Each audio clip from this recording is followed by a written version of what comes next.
Chapter 1803. Why? Why am I always alone? Why do all of you have someone you like? Even otaku can find a girlfriend in the end. But I don't. Why do you have a lady with such a beautiful voice to play games with you? She can even help you win. Why do I have nothing? In the end, I can only enter this old man's body. The resentment of this jealous ghost was extremely strong. After possessing the body of the Grand Pontiff, it immediately produced a strong spiritual pressure. Peiluachi knew that things were not going well, but at this moment, he could only protect his wife and share part of the spiritual pressure for her. Once he made a move, it would be easy for a loophole to appear, and his wife would be directly pressured by the jealousy ghost.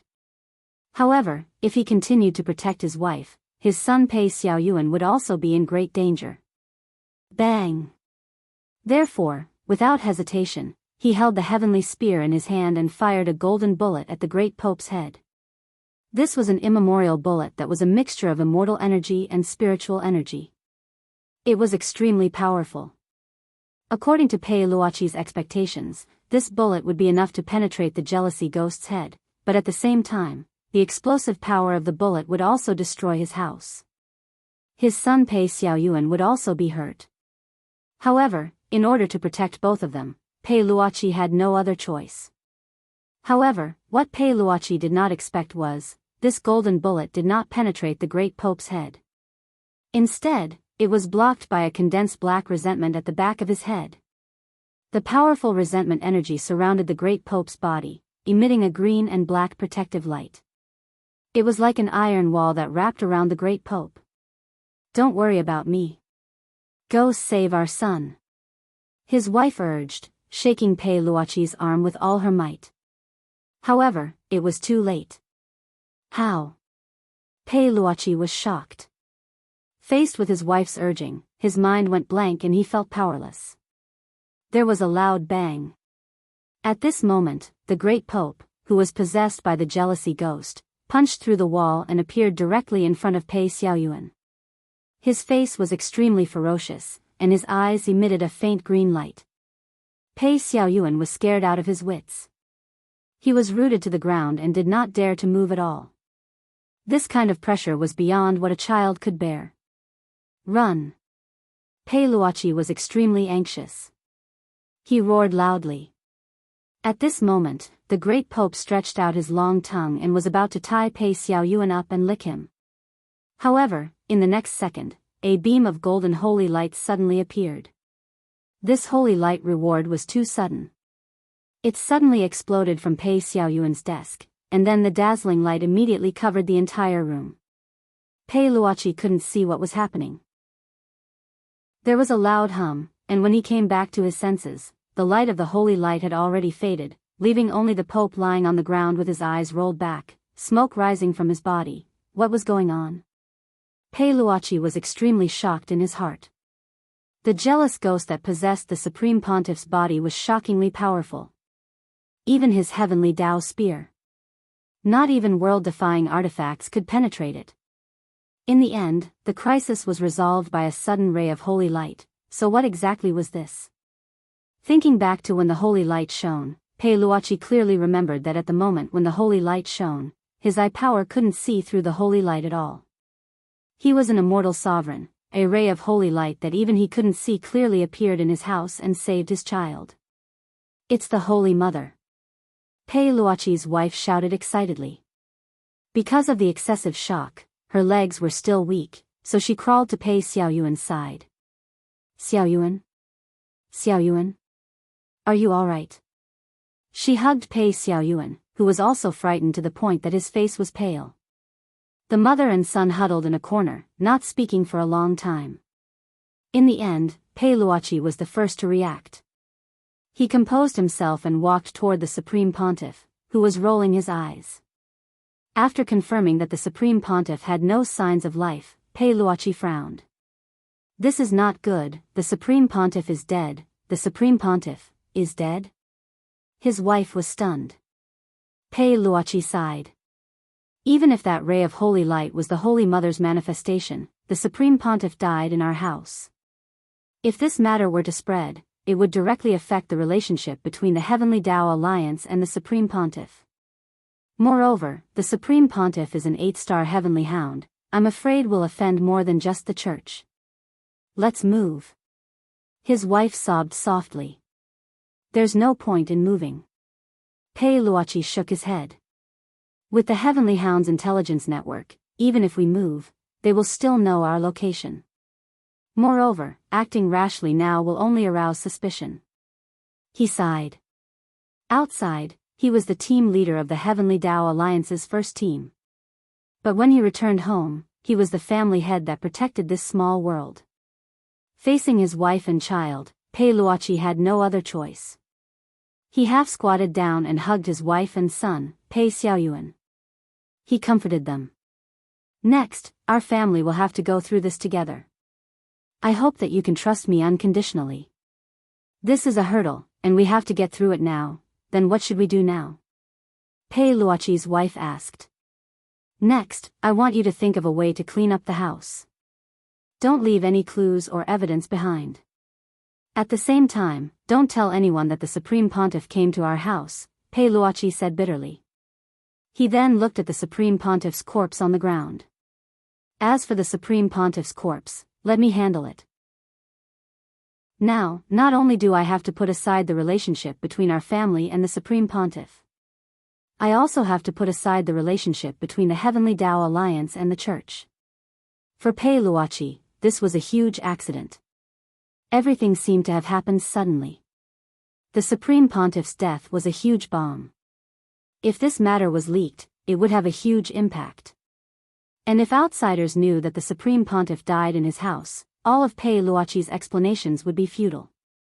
Even if he could find evidence of the jealous ghost, it would prove that the Supreme Pontiff was possessed by the jealous ghost in order to protect his family, but he could not explain what that holy light was. So there was only one way for Pei Luochi to go. That was to do everything possible to disassociate himself from the Supreme Pontiff. And to cover up, he had to find a reasonable scapegoat. As the team leader of the Heavenly Tao Alliance, he originally came to mediate the conflict. But now, he had to use his identity to create a new truth about the Supreme Pontiff's death. After thinking about it, Pei Luochi felt that there was no other way.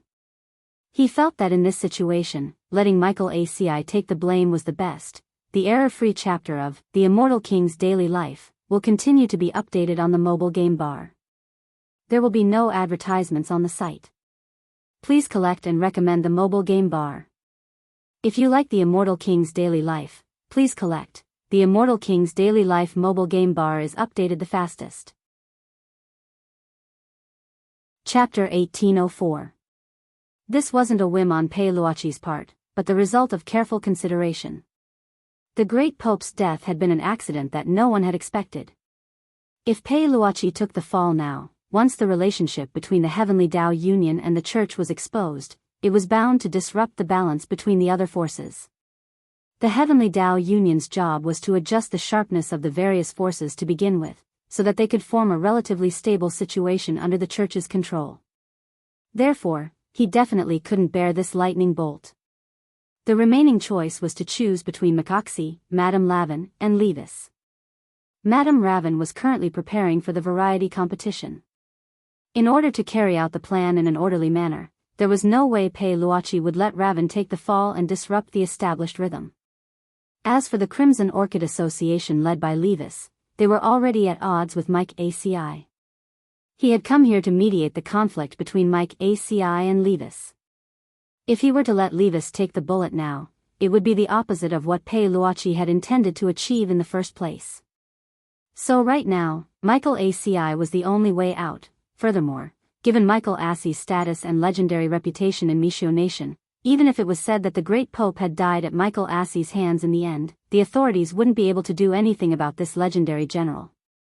Pei Luochi thought that Michael ACI could only swallow this loss in silence. Honey, can we really get through this? Pei Luochi's wife's voice was still trembling.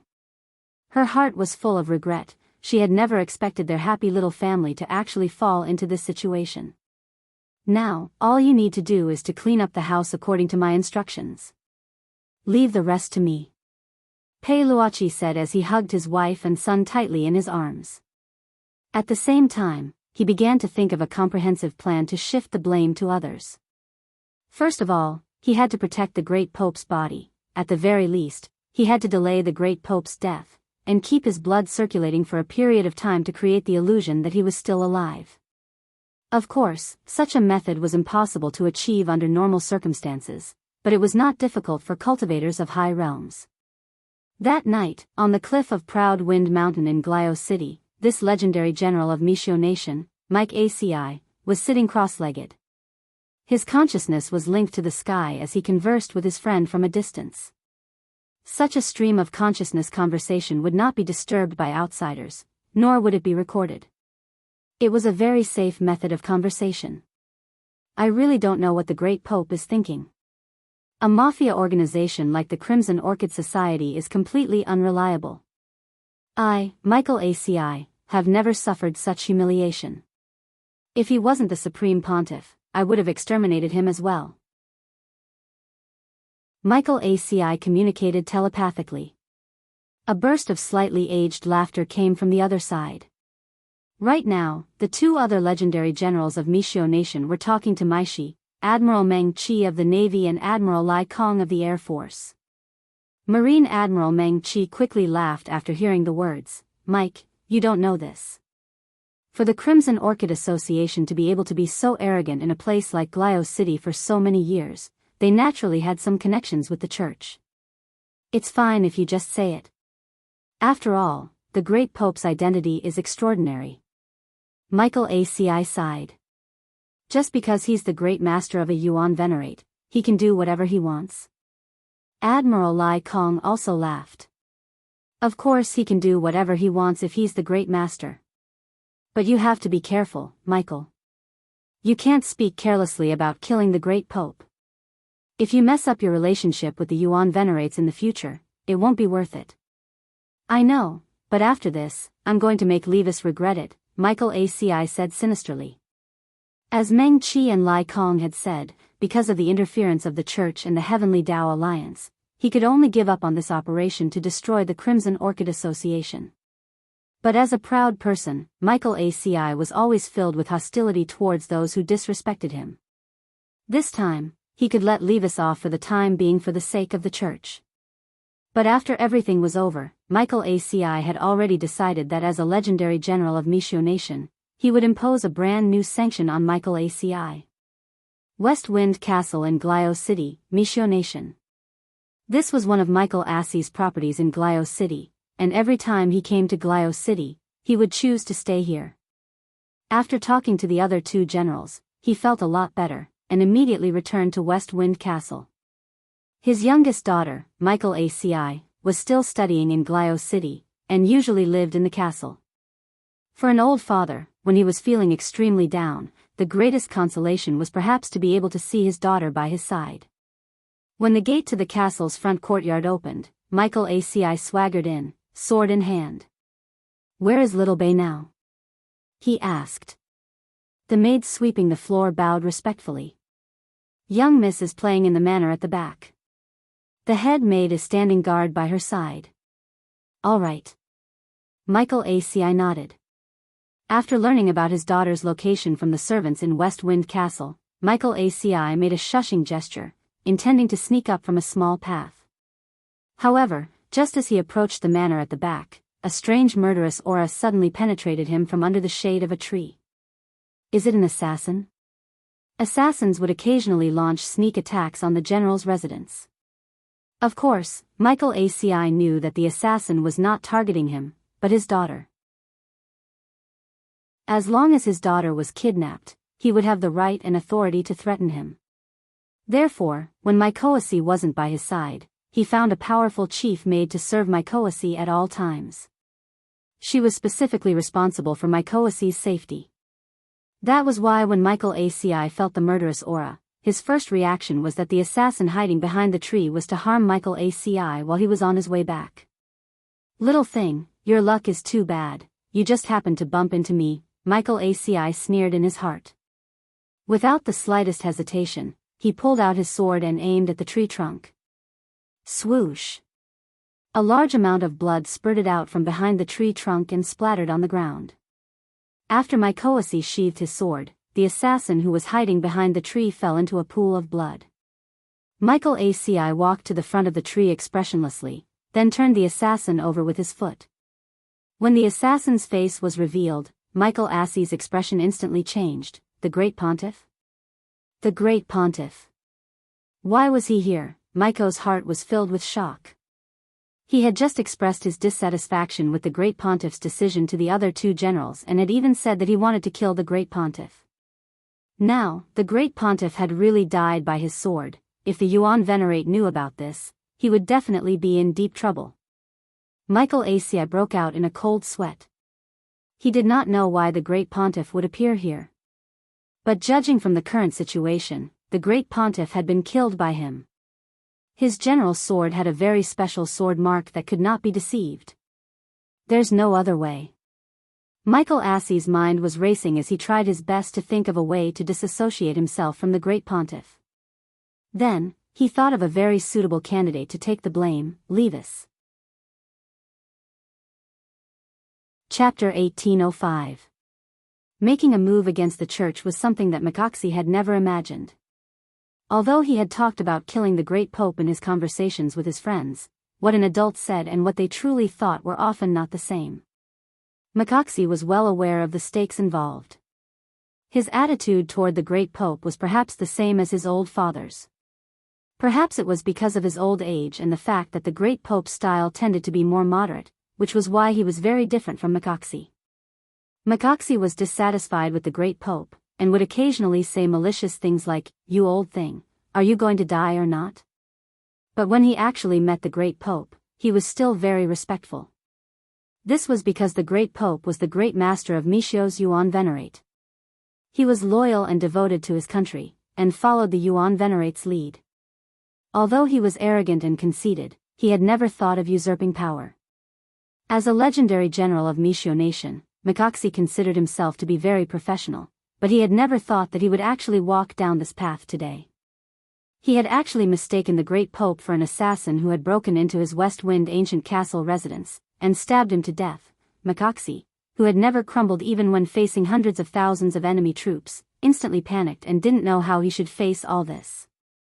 If it was confirmed that he had something to do with the great pope's death, even if it was found that he had accidentally killed the great pope, the Yuan Venerate didn't intend to hold him responsible.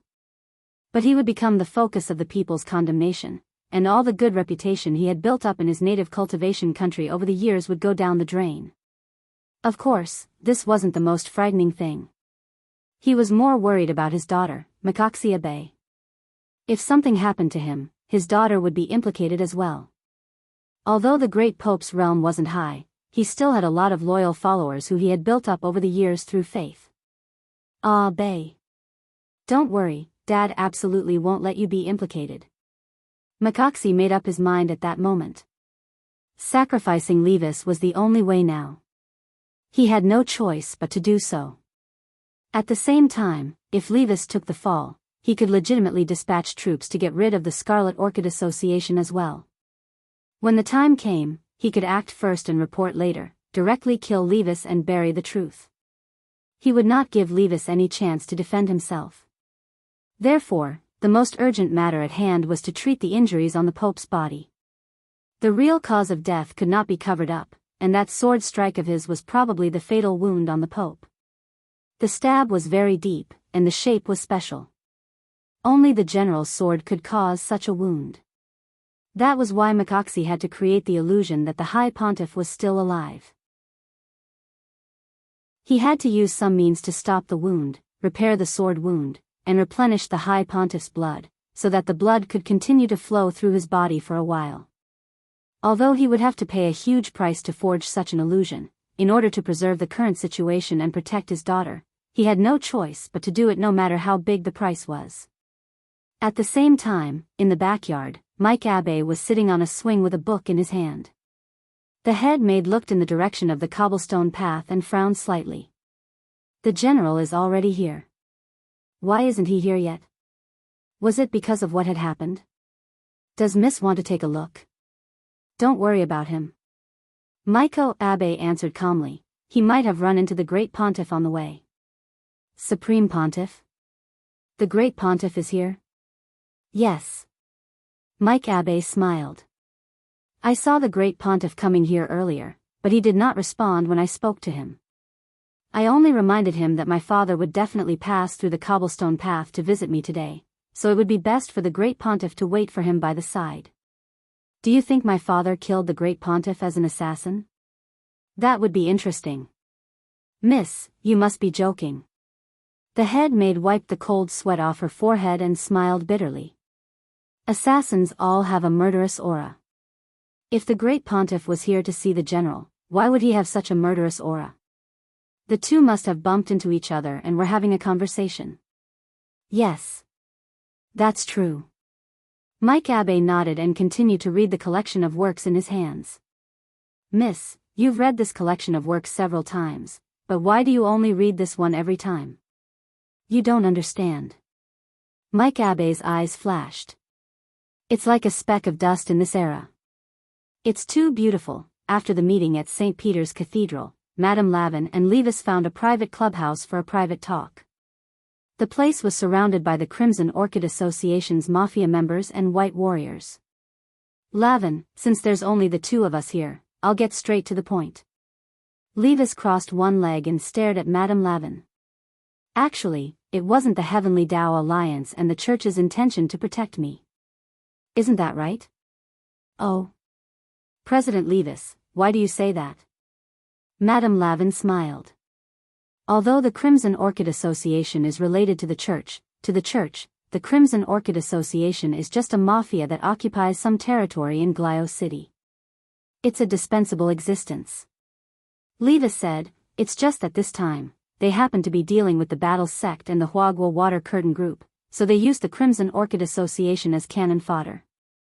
Since the Great Pontiff is one of the Heavenly Dogs, it's reasonable for him to send someone from the Heavenly Dogs to negotiate with me. Of course, I also have to thank you. If it weren't for you, Lavin, we might not even have had the chance to be cannon fodder. Presidently, you must be joking.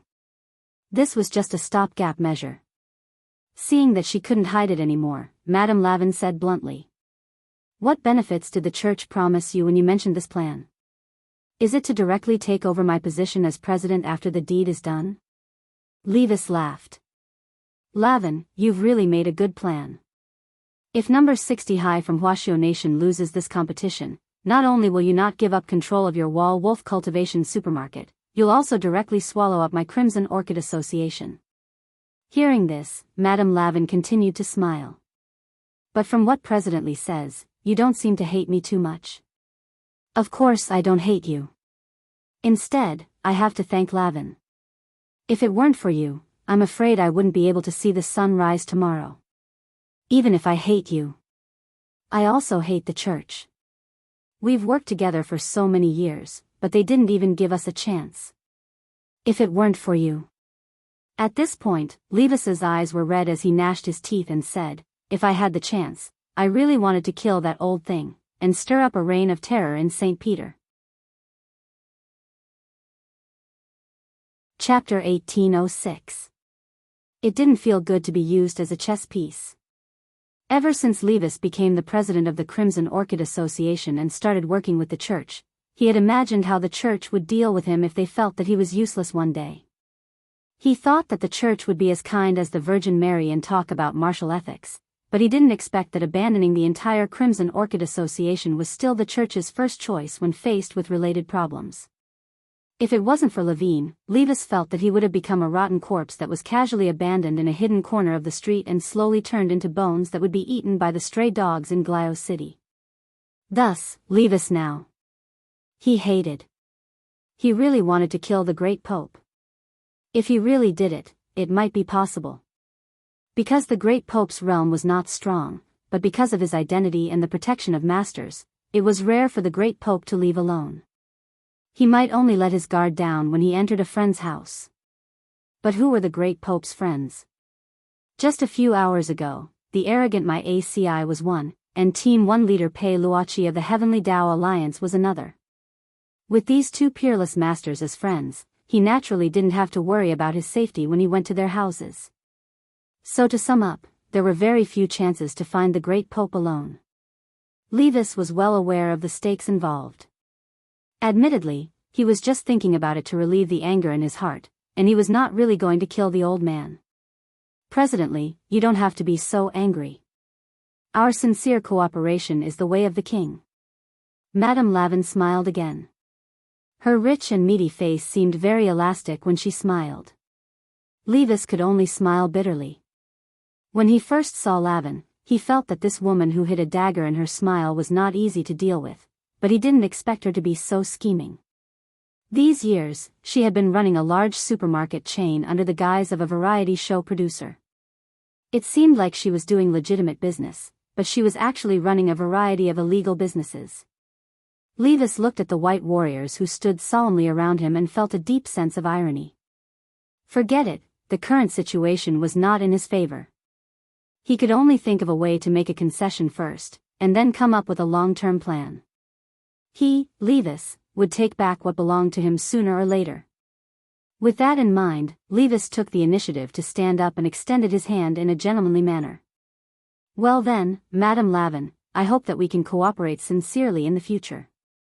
He tried his best to hide the sharpness in his eyes and lowered his head. At this time, Raven also reached out and shook hands with Levis. President Lee is indeed a smart person. Sincere cooperation. Whether it's the Huagua Water Curtain Group or the Battle Sect, we'll wipe them out in one fell swoop. On the way back to the villa, Levis had a headache. He poured himself a glass of tequila and walked to the sliding glass in the living room, looking at the bright moon outside the window. Looking up at the starry sky and thinking about life was something Levis often did. His peripheral vision swept across the courtyard that seemed to be covered by a layer of white muslin. Suddenly, he caught sight of a white figure. This white figure was hiding behind a shrub in the courtyard, as if he was ambushing something. The first thing he thought of was Raven's white warriors. This Lavin, Levis was so angry that he crushed the glass in his hand into powder. On the surface, they said that they were cooperating sincerely, but in reality, they had sent a white warrior to follow him to his home to kill him? Levis was furious. He channeled spiritual power in his palm and condensed it into the shape of a blade. Then, he threw it forward. Whoosh! The speed was so fast that the white warrior in front of him had no time to react.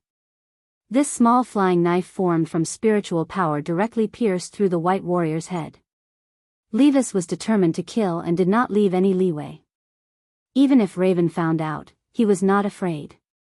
It was against the law to trespass into his residence without his permission. Levis thought it was ridiculous. He was the leader of the largest mafia organization in Glio City. He did not expect that he would have to protect himself from the perspective of the law at this time.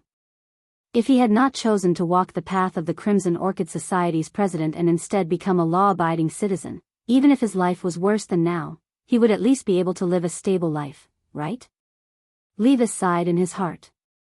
He pressed a button to open the sliding door to the courtyard and slowly walked toward the white warrior's corpse.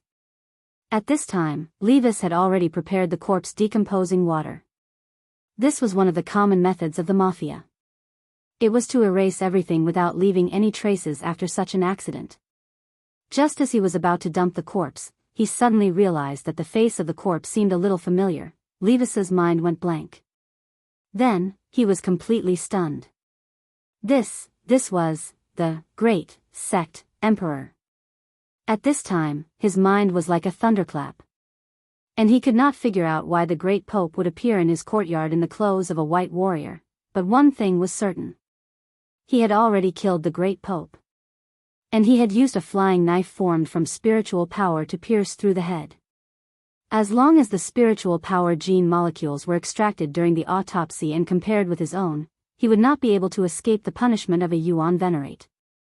How could this be? Levis took a few steps back and sat paralyzed on the ground. Even though he had seen his fair share of spectacles, and had even threatened to kill the worst old man in the church, Levis's mind was in a mess when the Grand Pontiff really died in front of him. He was at a loss as to what to do. There were too few people he could trust now. He could not trust the Church, Lavin, Michael ACI, and the Heavenly Tao Union. They were all on the side of the great Pope. He was the weakest party, so he would not be able to frame them even if he wanted to. Moreover, his cultivation level was too low compared to the others. The key to framing someone was to make everything real. In other words, if the great Pope had died in the hands of those people, it would be very easy for them to frame him. However, it was simply unrealistic for him to turn the tables and shift the blame. What to do? At this time, only these 3 words were left in Levis's mind. He also did not know what to do. After sitting in a daze for a while, Levis could only think of one solution. That was to use the corpse of the great Pope as a proof of allegiance and form an alliance with the Huagua Water Curtain Group and the Battle Sect. But the other party might not be willing to accept such a cooperation. Because once the 2 parties were connected, the death of the great Pope would directly become a huge diplomatic problem between the cultivation countries. Chapter 1807. Defecting to the enemy midway was something Levis had never imagined. He didn't know if he was doing the right thing, but he analyzed the current situation. Given that he couldn't trust Michael ACI, Raven, and the Church that had wanted to separate him from the very beginning, working with Huagua Water Curtain Group and Battle Sect seemed to be the only correct path. As for framing number 60 high, Levis felt that he didn't have the ability to cover all aspects at the moment. Furthermore, he didn't have the ability to make the already dead great Pope fall back into that state of suspended animation. If he did that, Battle Sect would definitely be able to find some clues as to how he had done it. Furthermore, if he put the blame on number 60 high for the great Pope's death, it might directly trigger a war between 2 cultivation countries. This was also one of the paths that Levis had never considered. Although he had used the truck driver to frame the eldest miss of Huagua Water Curtain Group for his subordinate Mei Li's death, in the end, it was just a small matter. If one Mei Li fell, thousands of Mei Lis would rise again, but the great Pope was different. He was the backbone of faith in Michio, a huge cultivation country. If he collapsed, the consequences would be very hard to predict. In short, starting a war wasn't something Levis wanted to see. His original intention had only been to suppress Huagua Water Curtain Group and Battle Sect and restrict their development. He hadn't really wanted to crush them to death with one blow. Because from a businessman's point of view, money still had to be earned. With material goods as a condition, the body would always be more honest than the mouth.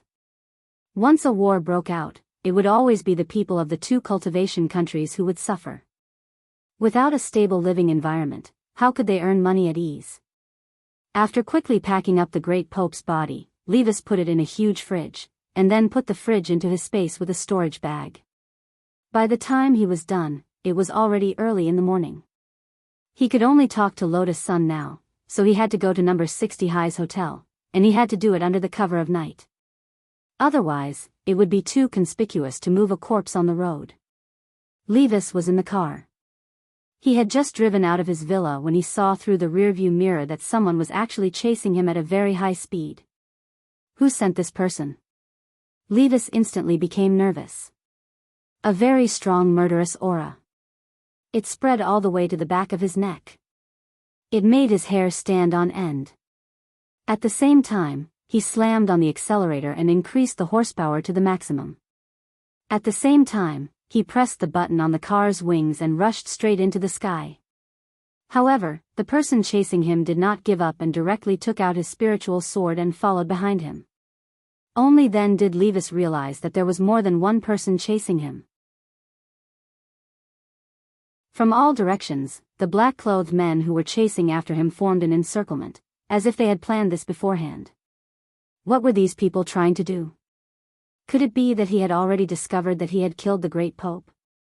But this was too much of a coincidence. How was this possible? He had just killed the great pontiff, and now he was being targeted by a group of people? As he was fleeing for his life, Levis's brain was working at the same time. The only possibility he could think of was that this might really be a trap. A plot to put him to death, damn it. He controlled the steering wheel and did all kinds of extreme maneuvers in the air. Behind him, a dozen black-clothed men stepped on their spirit swords and turned into meteors as they followed closely behind. This kind of speed was almost as fast as a car. It was extremely exaggerated. At this time, Levis felt as if he was being targeted by a pack of hungry wolves. Moreover, it was a pack of hungry wolves that had been starving for a few days. They rushed forward recklessly, looking as if they would not stop until they caught up with him. Levis gritted his teeth. When the car drove to the fairy lake in Glio City, he directly plunged into the lake. Under the water, no matter how high one's realm was, one's movement would be limited to a certain extent. However, what made Levis extremely horrified was, at the bottom of the fairy lake, there were actually people waiting for him. Just like the black-clothed men who were chasing him, once they saw Levis diving into the lake, they directly waved the spirit swords in their hands. The golden blades of light instantly slashed across the bottom of the lake, forming a splitting force. They surrounded his car from all directions and instantly cut it into several pieces. Then, under the lake, a huge explosion occurred in Levis's car. This was caused by the deflagration of the spirit stones in the car after the energy was ignited, and a huge water column rushed up from the lake surface. Covered in blood from the explosion, Levis used all his strength to escape from the lake, and crawled ashore in an extremely sorry state. At that moment, the black-clothed men who had been chasing him relentlessly also instantly surrounded him. It was only then that Levis could clearly see the slightly familiar markings on these black-clothed men, as well as the black and red spirit swords they were all equipped with. In almost every city in Mishio Nation, there was a group of Dark-Wing enforcers who only lived at night. They maintained the safety of the city at night and effectively reduced the chances of crime at night. However, these Dark-Wing enforcers were also part of the army, and were under the jurisdiction of Makaxi.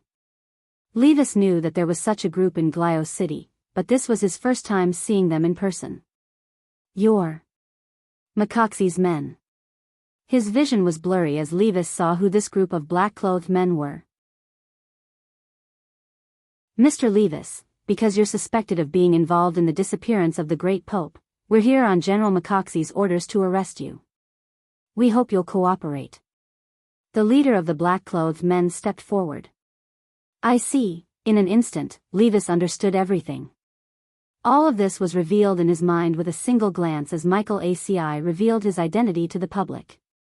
He shifted forward and used the last of his strength to escape, but this group of dark wings behind him didn't give him any chance at all. Bang! Bang!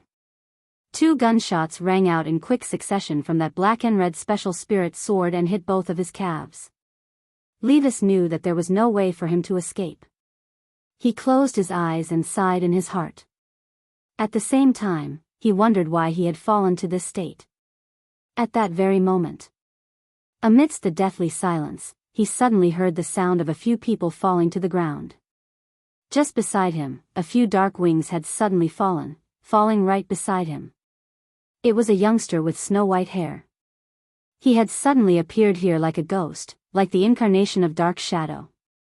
Under the bright moonlight, his white hair danced in the wind and gave off a faint luster, which was especially eye-catching at this moment. Levis's eyes were blurry, and coupled with his serious injuries, his mind was a little confused in that instant. "You're 5. The youngster, 5 my ass." He was Wang Ying. "Set a small target first, like 1 second. Remember, booksellers."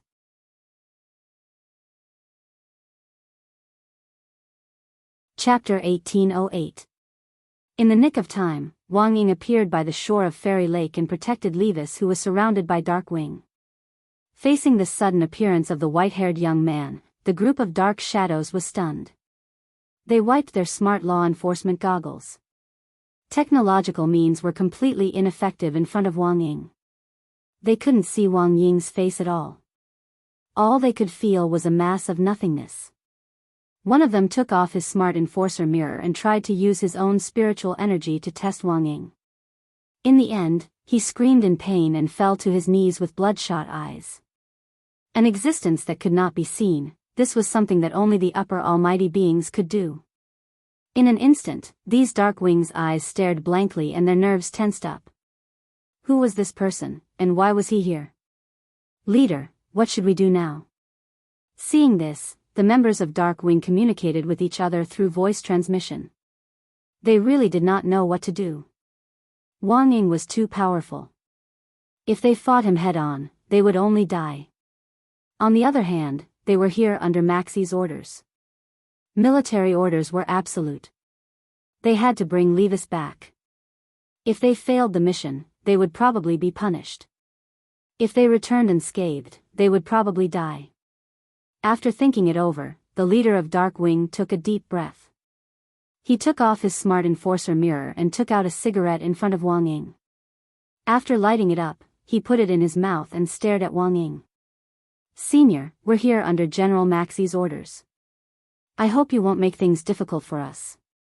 Otherwise, we'll be in trouble. Wang Ying squinted his eyes and smiled. He did not answer their question directly. I'll give you a count of 10. Run. If you don't leave before my countdown ends, you'll all die.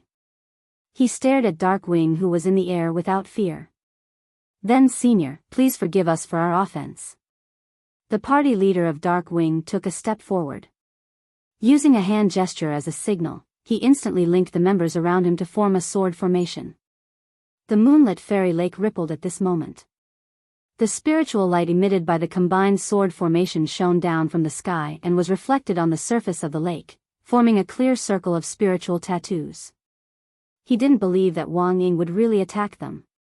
This was Glio City, a modern cultivation city with strict discipline and cultivation rules. Killing a law enforcer in public in such a place was something that even an almighty could not do. If they were found out, wouldn't the force that the other party belonged to become the target of public criticism? Hence, this party leader Dark Wing was taking a gamble. He was betting that Wang Ying wouldn't dare to kill them. Therefore, he ordered for the sword array to be formed in an attempt to fight against Wang Ying. At this moment, Wang Ying lifted Levis up and placed him on his shoulder. Facing the tens of thousands of murderous sword shadows on the lake, he kept his promise and counted. 10. 9. 8.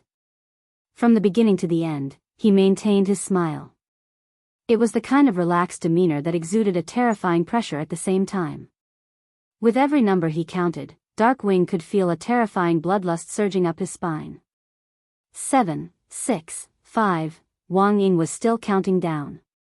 Everyone was stunned as the countdown rang out like the Grim Reaper's bell. Wang Ying clearly hadn't made any moves yet, but as the countdown rang out, it was as if they could see the virtual image of a black-robed Grim Reaper behind the youngster. It was a humanoid skeletal creature, tall and awe-inspiring, and as white as jade. Its eye sockets were filled with arrogance and indifference, and it had the power to despise everything. This was Wang Ying's Dharma spirit. Completely different from Wang Ling's cosmic wisdom and extreme gentleness, this was a war machine worthy of its name. Kill. Terrifying. Heartless. This was the synonym for Wang Ying's Dharma spirit. For a moment, Fairy Lake was dead silent. Wang Ying hadn't even moved when this Dharma spirit appeared, but cracks immediately appeared in the sword array that had just been formed in the air. It had been directly shattered by this aura, and this Dark Wing was so shocked that he couldn't speak. Quick, run. Just as Wang Ying was about to count down to the last 3, the Darkwing team leader instantly roared as if he had woken up from a nightmare. He realized that this wasn't an existence they could contend with, it was a superdimensional power that surpassed their understanding. This resolute killing intent forced this Darkwing team leader to make the decision to retreat after Wang Ying counted down to 3. He would rather take the blame himself than watch his young teammates die with him. How boring. Wang Ying secretly snorted. He had thought that these people were tough, but he had still scared them off. But the truth was that even if he did make a move, he would be careful not to take their lives. Even if he accidentally beat them to the brink of death, he would still think of a way to save them. Seeing that everyone had retreated, Wang Ying teleported and brought them to a safe place in an instant. Right after that, he smacked Levis's butt.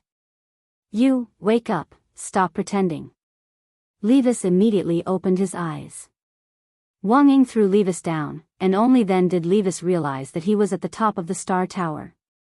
Thank you for saving me, Senior. He bowed to Wang Ying.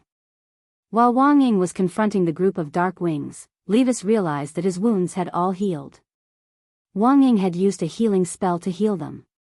This healing speed was faster than going to the hospital, and it required a large amount of spiritual energy to be used in a short period of time. But it was obvious that this spiritual energy was only a drop in the ocean for Wang Ying. It was not worth mentioning. Levis immediately determined that the person who had saved him was the immemorial being that had been mentioned in the intelligence report. According to the intelligence report, there were at least a dozen immemorial beings in the battle sect. Levis didn't know which one Wang Ying was currently. "Senior, are you the Eternal One?" Levis asked. Wang Ying smirked. "You seem to know a lot." In reality, Wang Ying was extremely disdainful. He did not care about any Eternal One at all. In Wang Ying's eyes, most Eternal Ones were rotten fish and prawns, not worthy of being mentioned in the same breath as him. "I've only heard about it from the intel I've received." Levis smiled bitterly. "To be honest, I didn't think Makoxi would be so ruthless. He purposely lured the Great Pope into my courtyard, made me kill him by mistake, and then hunted me down in the name of law enforcement. So you have nowhere to go now," Wang Ying said. "If you want to live, you must listen to our orders." "That's for sure, Senior," Levis said submissively. "Where's the Great Pope's body?" Wang Ying asked. "It's here. I've been carrying it with me." Levis took out his storage bag and took out the fridge. Wang Ying moved his finger and opened the fridge, then took out the Great Pope's body. He then raised his fingers, as if he was grabbing something. Levis rubbed his eyes, and was shocked to find that the Great Pope's shadow had been taken out by the battle sect senior who saved him. Wang Ying sneered. Without another word, he directly injected the Great Pope's shadow into Levis's body. This was the shadow membrane assimilation technique. It could use the power of a shadow to attach to another person's body, causing the first shadow to be covered by a designated second shadow membrane. For a short period of time, the person would obtain the exact same memories and abilities as the second shadow's original owner, even their appearance would change into the original owner's appearance. This was a secret technique that originated from the Shadow Dao. In the universe, other than the Wang siblings, there was currently no other method to distinguish between the real and the fake. At the same time, this was Wang Ying's plan. Right now, he wanted to protect Levis. The best way was to turn him into the Great Pope, and reappear in front of the people who killed the Great Pope.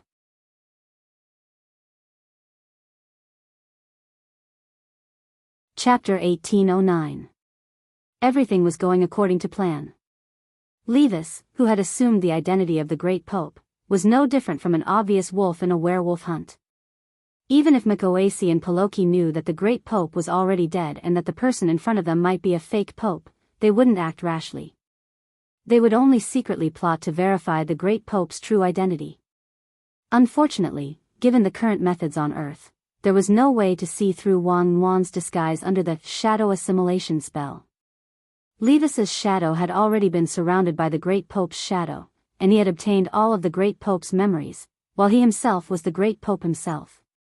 His blood, fingerprints, and DNA data would all become a perfect match for the Great Pope, and there would be no mistakes at all. "Do you know what you should do now?" Wang Ying asked as she looked at Levis.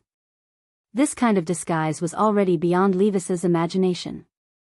Looking at this body that had been completely transformed by the shadow assimilation spell, and the memories that poured into his mind, Levis's face was first filled with astonishment, and then all his emotions turned into a kind of uncontrollable anger.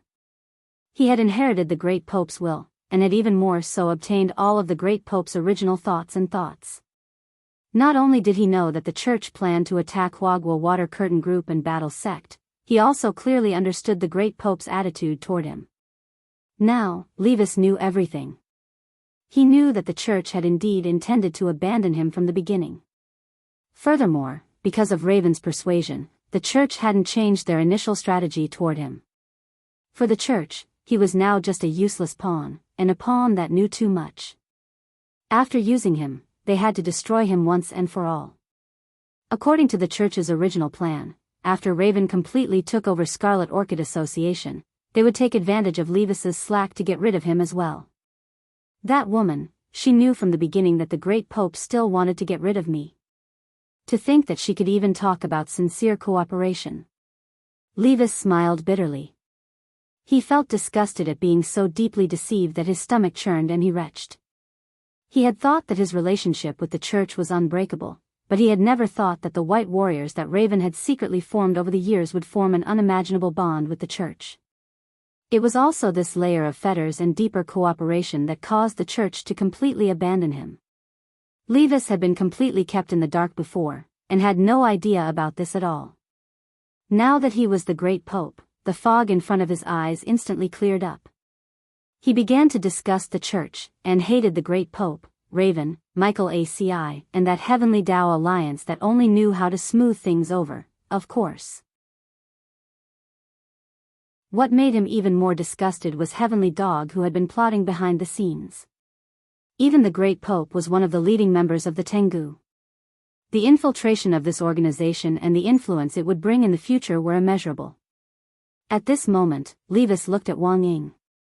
Although he still could not see Wang Ying's face clearly, he knew that this senior from the battle sect was the last straw that he could tightly hold on to. Senior, don't worry. I will fully cooperate with you in the following operation. I of to of. Very well. Wang Ying nodded. Levis was still a smart person, which made him very satisfied. As the saying went, you might know a person for a long time, but not their heart.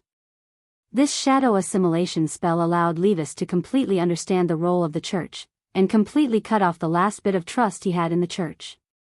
Wang Ying threw a phone to Levis. The phone was loaded with the Grey Church's exclusive app. It was an app that was enchanted, and would only appear when it passed through Levis's hands. If someone picked up Levis's phone or checked the contents, the app would automatically hide it and delete all the messages. Information cultivation spells were also one of the hottest topics this year. With the development of cultivation modernization, the development of information-based cultivation spells would also become a key link in the future. I understand, Senior. Levis took the phone and nodded. Also, you have been given a new ability. Wang Ying said, to ensure the smooth development of this intelligence mission, you can now read the thoughts of others as long as you come into contact with their shadows. Come into contact with their shadows? For example, in the middle of a conversation, find the right light and angle so that your shadow touches the shadow of the person you want to test. That way, you'll know that you'll be able to learn most of the information in their mind. You can do that. Levis was completely stupefied. Meanwhile, on the other side, the number 60 high team was still trying to understand the rules of the variety competition this time. Variety shows were meant to be fun and spoof. Usually, they wouldn't really do anything to the guests, let alone kill them. But after hearing Lotus Sun's rules, everyone from number 60 high suddenly had a bad feeling. For example, in the escape segment in the first round, 6 people would be locked up in different rooms in pairs. Wang Muyu would also be locked up in an independent space in the center of the city, waiting to be rescued. According to the rules, the team that broke the shackles first and found the 3 keys corresponding to the 3 rooms to rescue the little friends in the center of the city would win. Wang Ling understood this principle, but for some reason, the more he listened, the more it sounded like a magically modified version of Saw. Was it true that people were locked up to escape? Did they have to cut off their arms and legs? Wang Ling felt that this was a little too exaggerated.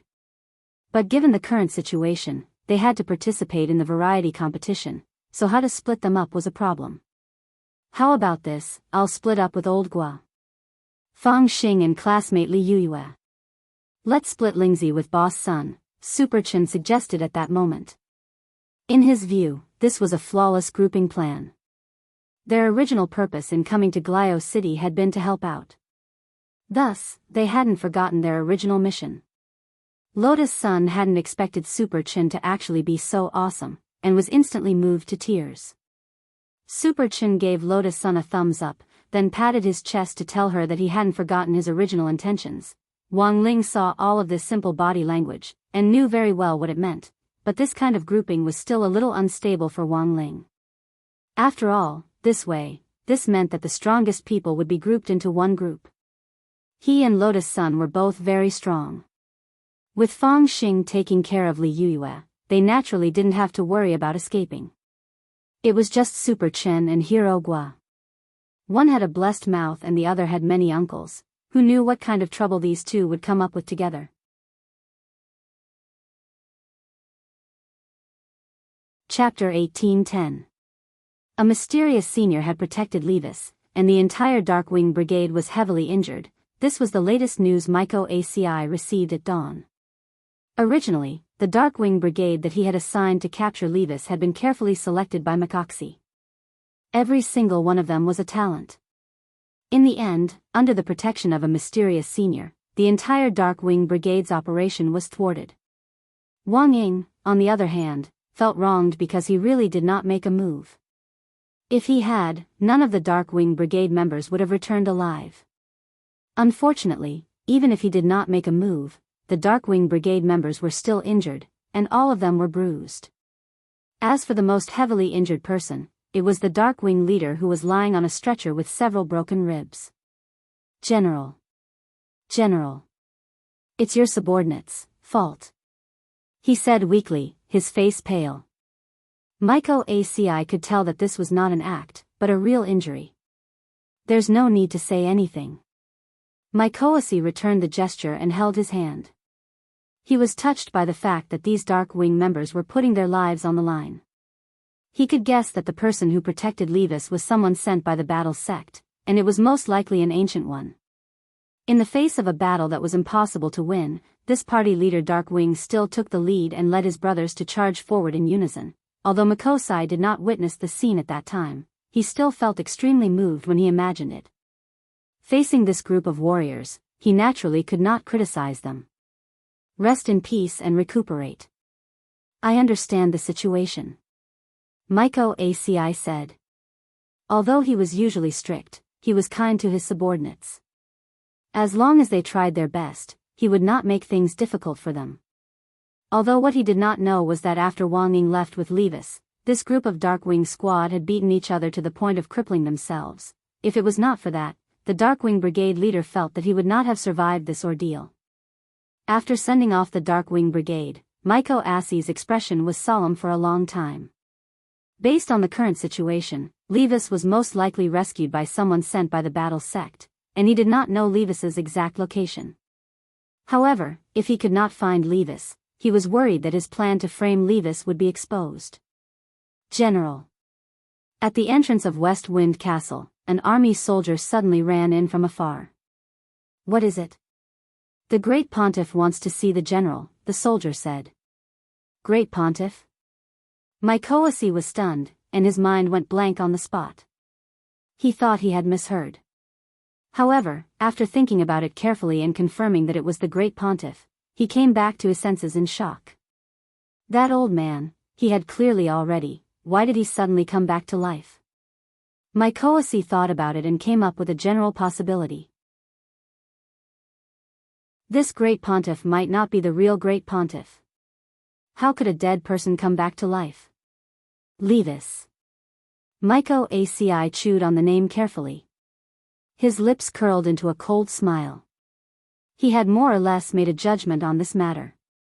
But this was good too. It would save him the trouble of looking for Levis everywhere in fear. Impersonating the Supreme Pontiff was a capital offense. How dare this mafia boss? How could he have the guts to pretend to be the boss of an old Yuan venerate? My ACI smiled. His heart was clear. All that was left was to expose Levis's fake identity, and everything would be solved. Once Levis was dead, all the blame could be pushed to Levis. On the other side, Team 1 leader Paloki of the Heavenly Tao Union was also very anxious. As the source of the entire framing incident, he had thought that his plan to push the blame for the Supreme Pontiff's death to Maikoasi had been perfect. However, the outcome had been unexpected, because he had also received an invitation from the church. The Supreme Pontiff was looking for him for a discussion. But the Supreme Pontiff was clearly dead. What was going on? Dear, what do we do now? Poloki's wife was very anxious and helpless. Her hair had turned white overnight, and she had not expected this situation at all. I suspect that Mykoasi already guessed that this was a framing. That's why he set this up. Poloki frowned. How could a dead person come back to life? Then what should we do now? It's better to bide our time, Poloki said. If I'm not wrong, this Supreme Pontiff is a fake one. It's very likely that Mykoasi found someone to impersonate him. He wants to test our reaction. If I show too much shock when I see the Supreme Pontiff, I will definitely be exposed. But I have to go now. Everything will be fine, right? Yes, everything will be fine. Poloki sighed endlessly in his heart as he did his best to comfort his wife. Don't worry, I won't show any flaws. As long as I firmly believe that this fake Supreme Pontiff is the real Supreme Pontiff, there won't be a problem. Of course, if this matter doesn't end well in the end, there's only one last step left. He didn't continue. Because that was a very crazy and scary idea. In order to protect his family from being affected. As a last resort. He could only think of a way to make this fake Supreme Pontiff and Mykoasi perish together. At the same time, everyone at number 60 high also received new information from none other than Mykoasi's daughter, Micah Bay, and Poloki's son, Pei Xiaoyuan. The two of them didn't provide any substantial information, and only gave a simple description of the current atmosphere at home. Because of the Supreme Pontiff, the atmosphere on both sides seemed quite heavy. And almost all of this was within Wang Ling's calculations. In the room, Lotus Sun covered her small mouth slightly, her heart stunned. She had thought that she already had a comprehensive understanding of this teenager, but after this incident, she felt that her understanding of Wang Ling had been renewed once again. It really wouldn't be an exaggeration to call Wang Ling Director Wang tonight. Now, the forces that had joined forces to deal with them in Banglio City were starting to suspect and bite each other. Although they didn't know what the final outcome would be, it would be too difficult for the other side to split their attention to deal with Huagua Water Curtain Group and Battle Sect while they were busy with their own affairs. If the hearts of the people weren't united, even if a plan was forcibly drawn up, it would definitely be full of loopholes.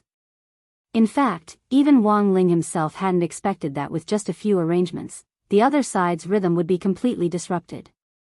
So compared with these extremely weak forces, what gave Wang Ling a bigger headache now was the upcoming variety competition. After all, in the first round, he and Lotus Sunday, they would be locked up together. Chapter 18:11. That morning, Lavin sent a group message to Mike Axie, Pei Luochi, and Leaves on WeChat to briefly explain today's arrangements. In the end, it was as if the two of them had disappeared, and didn't reply to her. But the plan still had to go ahead. Not replying for the time being didn't mean that Lavin would stop the rest of the plan. Every segment of the variety show challenge competition this time was a test of humanity. She wanted to make public the ugliness of those people from number 60 high, and more importantly, the ugliness of the eldest miss of Huagua Water Curtain Group. She didn't know what on earth had happened to Mike Axie, Pei Luochi and Leaves, but early in the morning, the other representative of the Heavenly Tao Alliance, Jiu Yun, who was to play the role of a primary school student in this variety show challenge competition, punctually appeared in front of Lady Lavin, followed by a group of white warriors. Jiu Yun wasn't very tall. It was said that his body had stopped growing because he cultivated a special technique. He looked like a child, but was in fact already an old monster. When he stood up, he was about the same height as Wang Wuyu.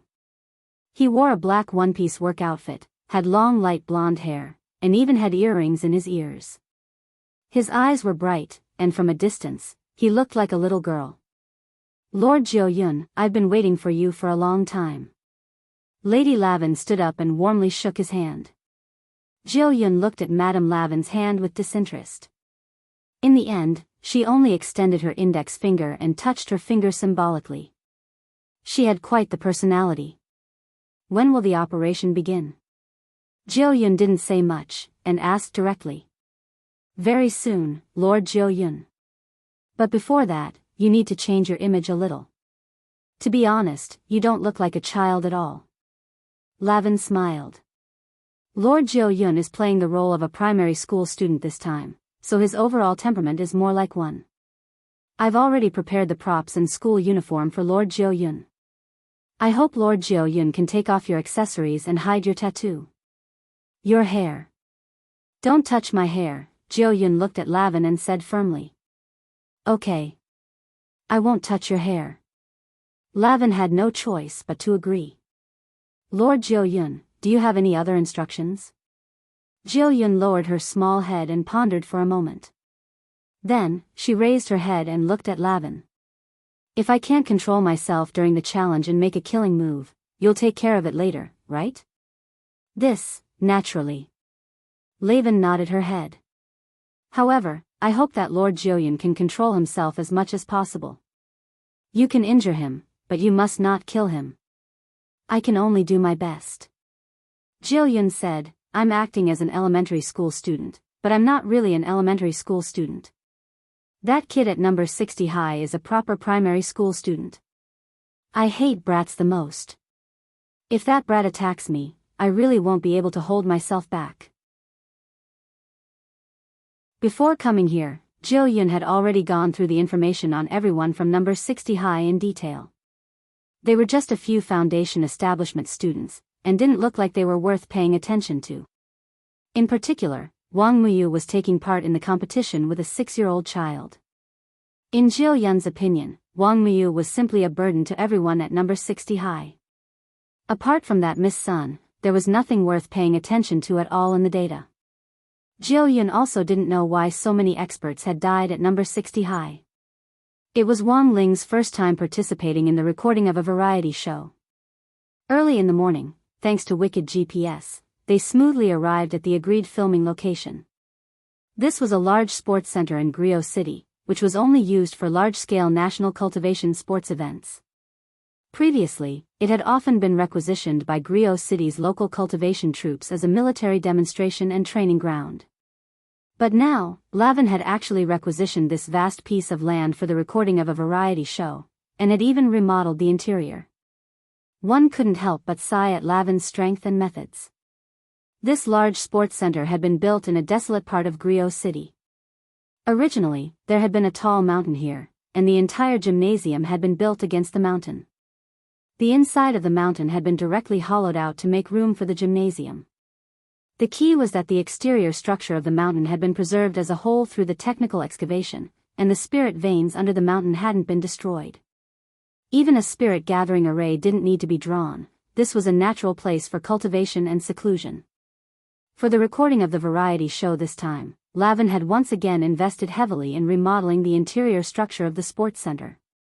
When Wang Ling's group arrived, they saw a lot of program staff gathered together, and the photography team was remotely testing whether the camera balls were working properly.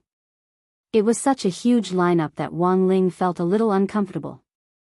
Although he could wear a mask throughout the recording of the variety show this time and didn't need to show his face, in front of so many people, Wang Ling still felt like his social phobia was acting up faintly. He didn't know if there were other people like him. As long as there were a lot of people around, their minds would involuntarily start to blank out, and they wouldn't know what to do or say next. It was like they were detached from the world and didn't fit in. Fortunately, this process didn't last long, and by the time they entered the studio, Wang Ling's symptoms had eased a lot. The staff were mainly gathered in the temporary shed outside. After entering the remodeled studio, there were not so many people following the people who participated in the recording. They were surrounded by flying photography balls, recording the situation inside from 360 degrees without any blind spots. After waiting for less than a few minutes, Wang Ling saw number 60 high's opponents from another entrance. There were also 6 people leading a primary school student who was about the same height as Wang Muyu, and they directly entered the studio. Each of them was wearing a turbine mask. Are they the 6 prodigies from Glio? Super Chen's expression was slightly surprised under the mask with the number 60 high logo on it. Whirlpool Emperor High School is the number 1 high school in Glio. The 6 prodigies this time are all from here. As an old intelligence expert, Hirogwa had already inquired about these 6 prodigies. They're all grade 1 students like us, but they've already reached the golden core stage. All of them are golden core cultivators. That's so unfair. It's just that they have an advantage in terms of realm. There's almost no actual battle in the preparation part of the program. It's more of a test of teamwork, Hirogwa said. In fact, he himself wasn't very confident. After the two sides shook hands, everyone was put on masks by the staff, and they were divided into black and white sections based on their schools. There were 3 secret rooms in each of the black and white areas. Based on the previous team distribution, everyone was arranged in groups of 2 into the secret rooms. From the perspective of the void, the place where everyone was standing was a Tai Chi disc. Wang Muyu and Jiao Yun were brought to 2 special cages in the middle of the Tai Chi plate, Yin and Yang, and Yin and Yang, respectively. On Wang Ling's side, it was a little more exciting. When he clearly heard the heavy stone door of the secret room close, the only sound left in the room was the sound of his and Lotus Sun's breathing in the darkness. In this quiet environment, even the sound of their breathing was particularly clear. It was really too clear. Wang Ling could even clearly count her heartbeat.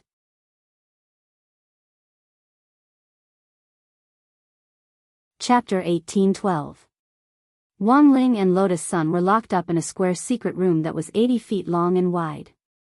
Super Chen and Hirogwa were in one group, while Li Yuyue and Fang Xing were in the other, and they were also locked up. At this moment, everyone was facing the same problem. He realized that both his and Lotus Sun's hands had been shackled in special shackles, and it would have been very difficult for a normal Foundation establishment cultivator to pry them open. He and Lotus Sun's shackles were the same. One end was connected to him, while the other was connected to Lotus Sun's hand after winding around the giant stone lock at the very front of the secret chamber. The key to unlock the shackles was behind the stone lock. That was a very extreme position. If one person moved closer to the key, the shackles would retract towards the other person and finally hit the soft needles on the back wall. These soft needles all had paralyzing venom. Once they were hit, it meant that they would lose a member of their team for at least the next 2 to 3 rounds. It might even become a breakthrough point. Of course, it was not that there was no way to ensure everyone's survival. There was a small saw at a place where the 2 of them could reach, but it was impossible to cut the chain with just a small saw, unless one of them was sacrificed to cut off their hands. Wang Ling could tell that this was the plot of Saw. Sure enough, modern variety shows always paid homage to the classics. He sighed inwardly and was seriously thinking of countermeasures, but the predicament he was facing didn't end there. Lotus Sun's heartbeat was too fast, and it was especially obvious in such a quiet environment. Bang, bang, bang, bang, Wang Ling's eardrums were constantly irritated. He had already strengthened Lotus Sun quite a bit, and the girl had been through a lot recently, so it was reasonable to say that she shouldn't be that scared. It could only be said that girls were afraid of the dark. After thinking for a long time, this was the only answer he could come up with. He didn't know how to comfort her, so in the end, he could only clumsily say, "Don't be afraid." These words made Lotus Sun's heart beat faster, and she blushed so much that she buried her face in her knees. Even with the mask, she was still worried that he would notice her expression. Now that she had strength, how could she be afraid of the layout of this secret room? It was all because he was locked up with this idiot. However, it was normal for the blockhead in front of her to be insensitive. Lotus Sun was already used to it. Therefore, her challenge was no longer limited to this small secret room and the challenge on the variety show. It was very easy for her to break through the secret room, but more importantly, she had to make this blockhead understand her intentions. In such a dark environment, she could use her fear of the dark as an excuse to appear a little more afraid than usual. Who knew, she might be able to make this blockhead come to his senses and protect her. In that case, she would be able to get closer to Wang Ling. Thus, for Lotus Sun at present, she only had one mission, and that was to never let Wang Ling know that she wasn't afraid of the dark at all. As for the other side, for Wang Ling, his challenges were no longer limited to this small secret room and the challenge on the variety show. Breaking the secret room was very easy for him, but it was more important to keep a low profile. Even in such a dim environment, there were still so many camera balls surrounding them from all angles. Even if they were covered by masks, the variety show would still be broadcasted after the filming was completed. This was only the first segment. If he performed too well at this time, he would definitely be remembered by the audience. Participating in the variety show was already against the old Wang family's low-key strategy to begin with, so Wang Ling now only had one thought, and that was to appear as low-key and useless as possible, leaving everything to Lotus Sunday. But the problem was that he hadn't expected Lotus Sun to actually be afraid of the dark. There was no other way. In this situation, Wang Ling didn't want to do it himself, but he and Lotus Sun were now in the same boat, and someone had to come out and perform. Thus, Wang Ling suddenly thought of a way. He could use his fear of the dark as an excuse to hide in a corner and wait for Lotus Sun to make a move. According to scientific research, under extreme circumstances, people could stimulate their adrenal glands and thus need to break through. Being afraid of the dark was just a small problem. Wang Ling believed that given Lotus Sun's personality, she would definitely be able to overcome it in a short time. Thus, for Wang Ling now, he only had one mission, and that was to never let Lotus Sun know that he actually wasn't afraid of the dark. Lotus Sun buried her face in her knees for a long time. She thought that Wang Ling would think of a way to comfort her, but in the end, she never expected that this youngster who had just told her, "Don't be afraid," would actually bury his face in his knees. She was shocked. It turned out that Wang Ling was also afraid of the dark. This was something that Lotus Sun had never expected. But Wang Ling with his face buried in his knees was really cute. Out of the corner of her eye, Lotus Sun sized up the youngster who was in the same position as her, and her thoughts ran wild. She suddenly felt, in such a dark environment, staying with Wang Ling like this also seemed pretty good. It was impossible to struggle. She was now chained to a chain by Wang Ling. Perhaps her warmth and thoughts could be transmitted directly to this youngster's heart through this chain. At the same time, in a temporary recording shed set up outside the sports center, Madame Lavin and a group of cameramen who were manipulating camera balls with remote controls stared dumbfoundedly at the scene in front of them. The variety show had just started, and the most interesting part was the secret room where eldest Miss Sun was in. Both of them had actually buried their faces in their knees without moving at all. "Teacher Ma, what's going on? Why isn't the camera ball moving at all?" Madame Lavin asked a cameraman surnamed Ma. "Madam, this isn't a still image. Instead, those two really aren't moving at all. Maybe they're afraid of the dark."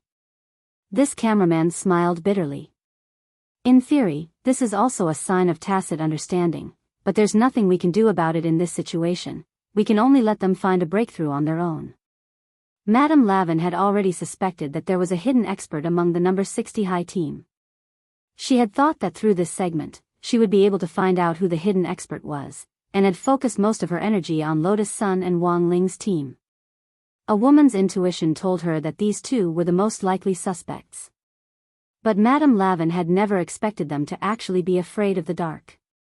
The show had just started, and they were already burying their faces in their knees like ostriches. "This old lady invited you here to perform, not to act cute. How could this be? Hurry up and think of something. We can't let them keep doing this. Think of a way to provoke them," Madame Lavin said. She didn't believe that these two would remain indifferent after she increased the intensity.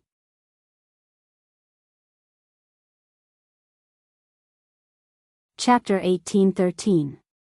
Because this was a recorded variety competition, Lavin thought that all the dramatic changes were within his control. Before a variety show was edited, in order to enrich the elements, the guests would often be stimulated to give a lot of unexpected feedback, and finally, the show would be more interesting and exciting through editing. There were even times when malicious editing techniques were used to create a topic of conversation. These were the unspoken rules of the industry. Compared with the indifferent number 60 high school students, the performance of the 6 great child prodigies in Maelstrom Emperor was incomparably brilliant. They were also trapped in a secret room in pairs, but these people used different methods to break free of the chains in front of them. As expected of the 6 top geniuses among the new students in Maelstrom Emperor, they can actually rely on their spirit roots to extract trace elements from the air and synthesize them into simple talisman materials. Cinnabar, yellow talismans, spirit water, and writing brush. In number 60 high school's first talisman class, it had actually been mentioned that these were the 4 basic materials for making talismans. However, there were times when it was impossible to have such a complete set of materials in an extreme environment, and they could only look for alternatives. Elemental powder, which could be condensed from trace elements extracted from the air, was the perfect material to replace cinnabar. In the absence of yellow talismans, one could also tear one's clothes into strips of cloth to replace the talismans.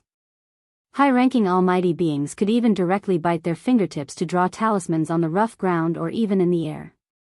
This was because the spirit energy in their bodies was strong enough, and the spirit power in their blood was strong enough to replace specific spirit water.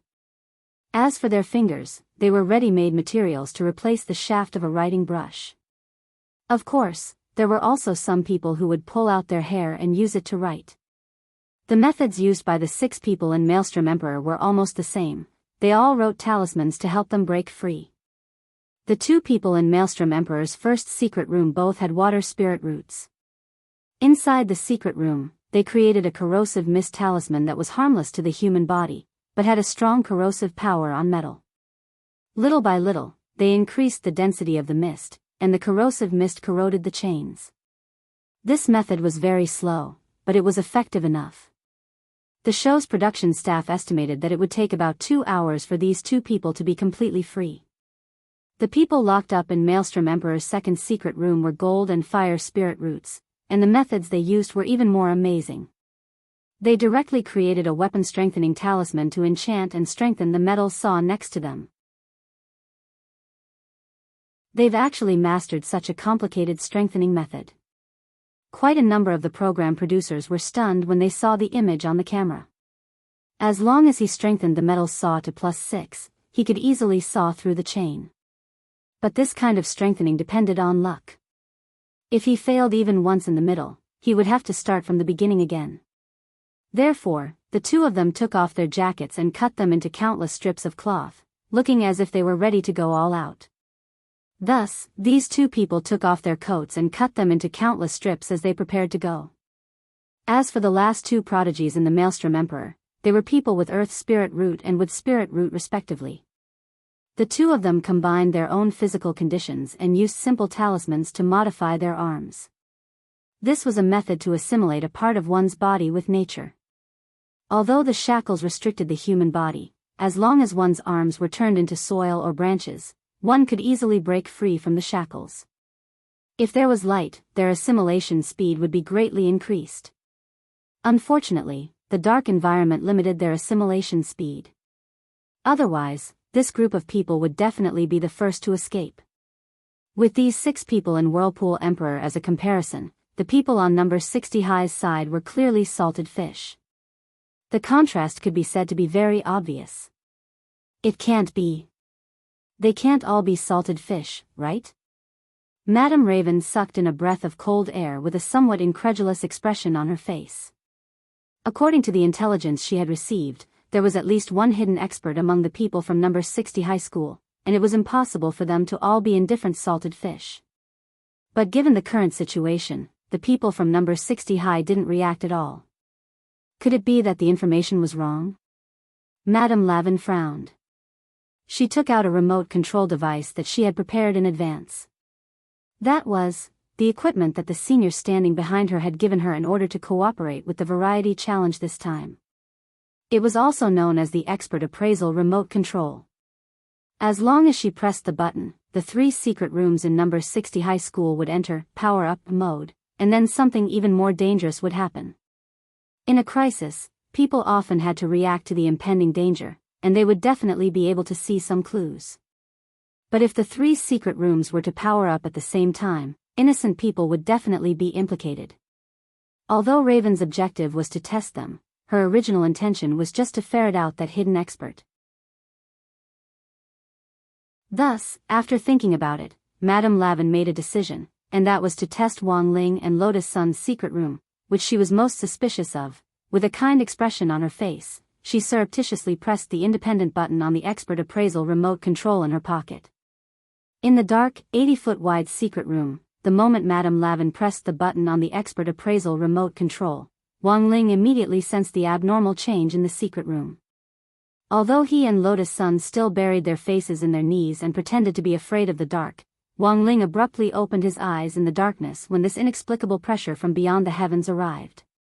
This was the aura of an ancient. It was the same aura as that of the sea demon layman whom Lotus Sun had encountered before.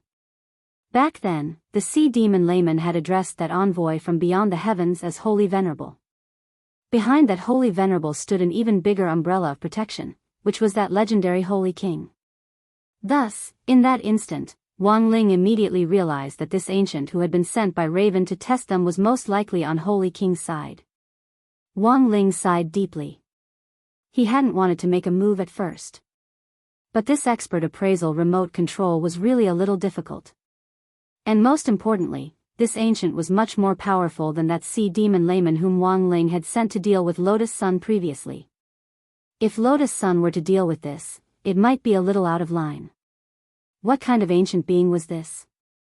It was a snow-white skeleton in a black cloak. Its eyes were hollow and deep, as if they could suck people into an exiled era, and it was much more powerful than Li Xian and Zhang Ziqin. This was an ancient with an immortal body. Wang Ling judged that this ancient wasn't human, but a member of the undead race, a rare race that had once appeared in the universe. Judging from the aura this snow-white skeleton gave off, it was very likely that this person was a king of the undead race. And so, in the darkness, this new eternal one appeared in front of Wang Ling. Almost immediately, Wang Ling snapped his fingers. Time froze in the entire universe at the same time. Only he and this king of the undead race could move. Then, he patted the dust off his butt, stood up from the ground, and stood in front of Lotus Sunday. "It's you?" It was obvious that this ancient of the undead race was a little surprised. It had never expected Wang Ling to be the person who had been hiding all this time.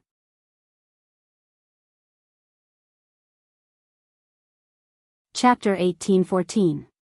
The undead were said to be immortal, but that wasn't the case.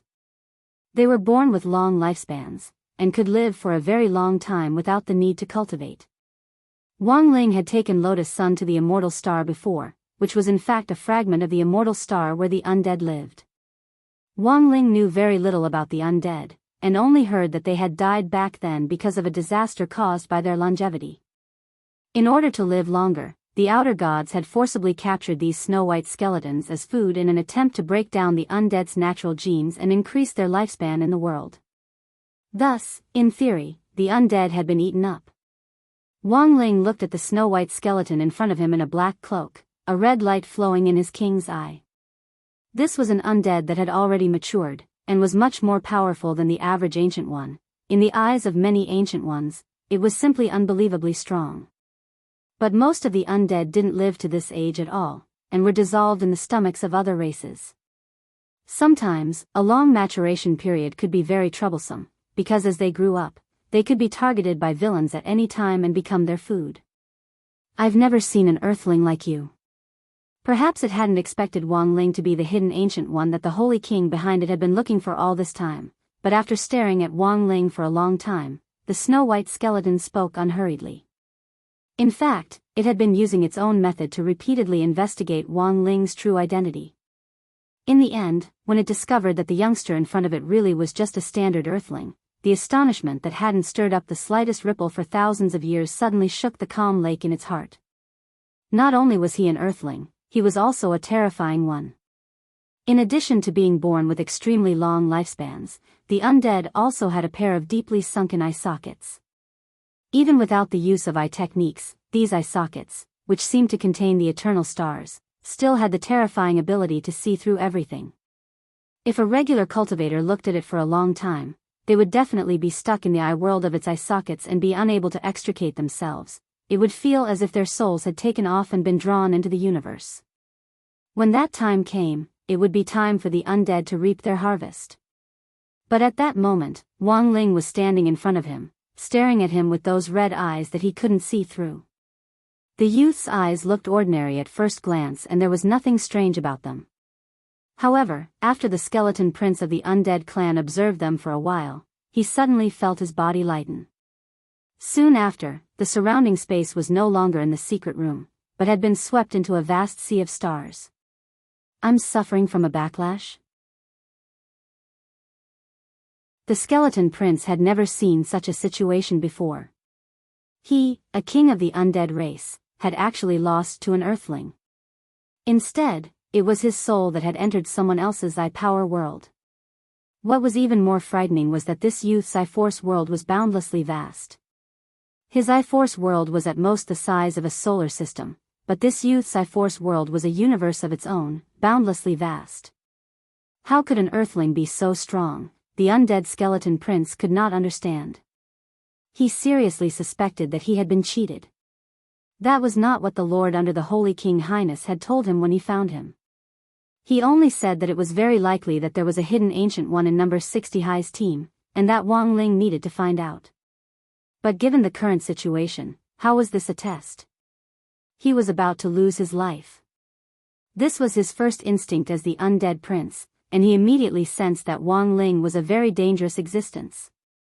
But as a prince of the undead, he still had that last bit of stubborn dignity. Even though he knew that he couldn't beat Wang Ling, he still had to fight back. As Li Xian and Zhang Zidi had said before, there had been a lot of forces and races in the universe in the immemorial age, but most of them had actually looked down on the Ancient One. Over time, a chain of contempt had formed. Like the undead, they had been despised by the old ones, and had even been reduced to food for the outer gods. In the immemorial age, they had carried out the "Undead are precious" movement every day, shouting slogans to protest against discrimination and suppression. In the end, they had turned around and inflicted the old ones' rudeness on the rest of the races. It was said that time was a cycle. Wang Ling felt that this was very reasonable. This was because this phenomenon still existed in the modern cultivation world. Earthling, don't come over. I may have entered your I-Force world, but I'm not afraid of you. If I self-destruct here, you'll be blinded in at least one eye. The skeleton prince threatened Wang Ling as he tried to negotiate with him. At the same time, Wang Ling could sense the restlessness of the other party's unyielding heart beneath the black cloak. It was an azure flame that symbolized the heart of the undead, and this skeleton prince's heart was extremely resplendent. He secretly channeled spirit energy as he watched Wang Ling vigilantly. A few seconds later, a prayer bead strung together from several small skulls suddenly flew out from under his black cloak. In an instant, the godly might of the skull prayer bead erupted, and spirit energy surged as it swallowed up all the starlight in the sky. Like a gluttonous snake that had suddenly invaded this world, the powerful spirit power sucked countless stars into its body. Boom! The moment the skull prayer bead erupted, it produced an extremely terrifying power of disillusionment and opened up an immortal small world, which was like a small island isolated from the rest of the world in Wang Ling's I-Force world. Wang Ling nodded to himself. To be able to open up another world in his I-Force world to resist external pressure was already very impressive. This world had been created by the skeleton prince using the prayer beads in his hand. In the current environment, it was like a submarine entrenched in the depths of the ocean, and was at risk of being crushed by the water pressure at any moment. Wang Ling didn't use any force, and just waited to see when the skeleton prince's isolated island would collapse. After a silent count of about 8 seconds. Sure enough. There was another loud boom. The newly formed island collapsed in a very short period of time. Wang Ling didn't wait any longer. A beam of light wrapped around his fingers, and with a light squeeze, the entire island collapsed in front of his eyes.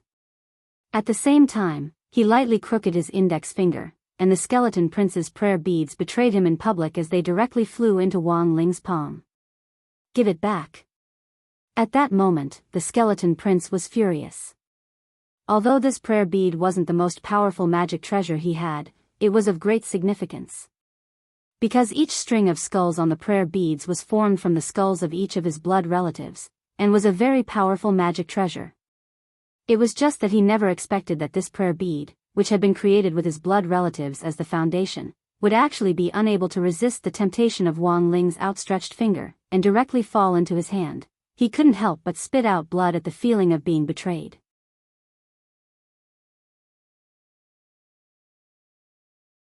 Chapter 18:15. At this point, the skeleton prince clearly understood that there was no chance of winning if he used head-on methods to deal with the youth in front of him. This youth from Earth was too strange. There was something strange about him that he had never seen before, giving him an indescribable feeling of strangeness. He did not know what he ate to grow up to be so powerful. He thought of a very strange primordial one, who was also a miraculous genius who once had the power to control the universe. Unfortunately, this genius had overestimated his own strength before he matured and tried to challenge the outer god palace. In the end, he was swallowed by the palace and never returned. Facing Wang Ling now, the skeleton prince had reason to believe that Wang Ling was the reincarnation of that legendary genius from back then. King of all phases. Li Luo. At that moment, he stared at Wang Ling and asked tentatively. Li Luo? Wang Ling frowned slightly, and very quickly remembered this person. Because according to the list of corpses that Zhang Zidong and Li Xian had compiled, there was indeed a skeleton called Li Luo in the supreme corpse winding up painting that Wang Ling had. Back then, Dao ancestor Wang had barged into the outer deity palace and rescued him from a narrow escape. When he was rescued, all that was left of Li Luo was an incomplete skeleton. He was also one of the few ancient people with broken limbs in the corpse burial painting. Wang Ling didn't know why the skeleton prince would equate this ancient being, who had once been called the king of 10,000 forms, with himself, but looking at the other party's misunderstood expression, it wasn't hard to guess that this snow-white skeleton in front of him had some kind of misunderstanding. I know that I won't be able to defeat you head-on. However, I still have other ways to deal with you, said the skeleton prince. With the last bit of his strength, he condensed a large amount of spiritual energy, causing the void around him to distort. At this moment, the pure white finger bone was dismantled with a crack, and then suddenly shot forward with a swoosh. This was a human bullet created from his finger bone. Its speed was extremely fast and spirit light surged. It swept up a huge spirit pattern wave in the air and rushed into the clouds. Wang Ling didn't move, because he could tell that this human bullet wasn't aimed at him. The skeleton prince's target wasn't him, but, I know it's very despicable to use such methods in a duel. But now, as long as he could win, there was no harm in being a little despicable. If you want to ensure the safety of the girl beside you, I advise you not to resist.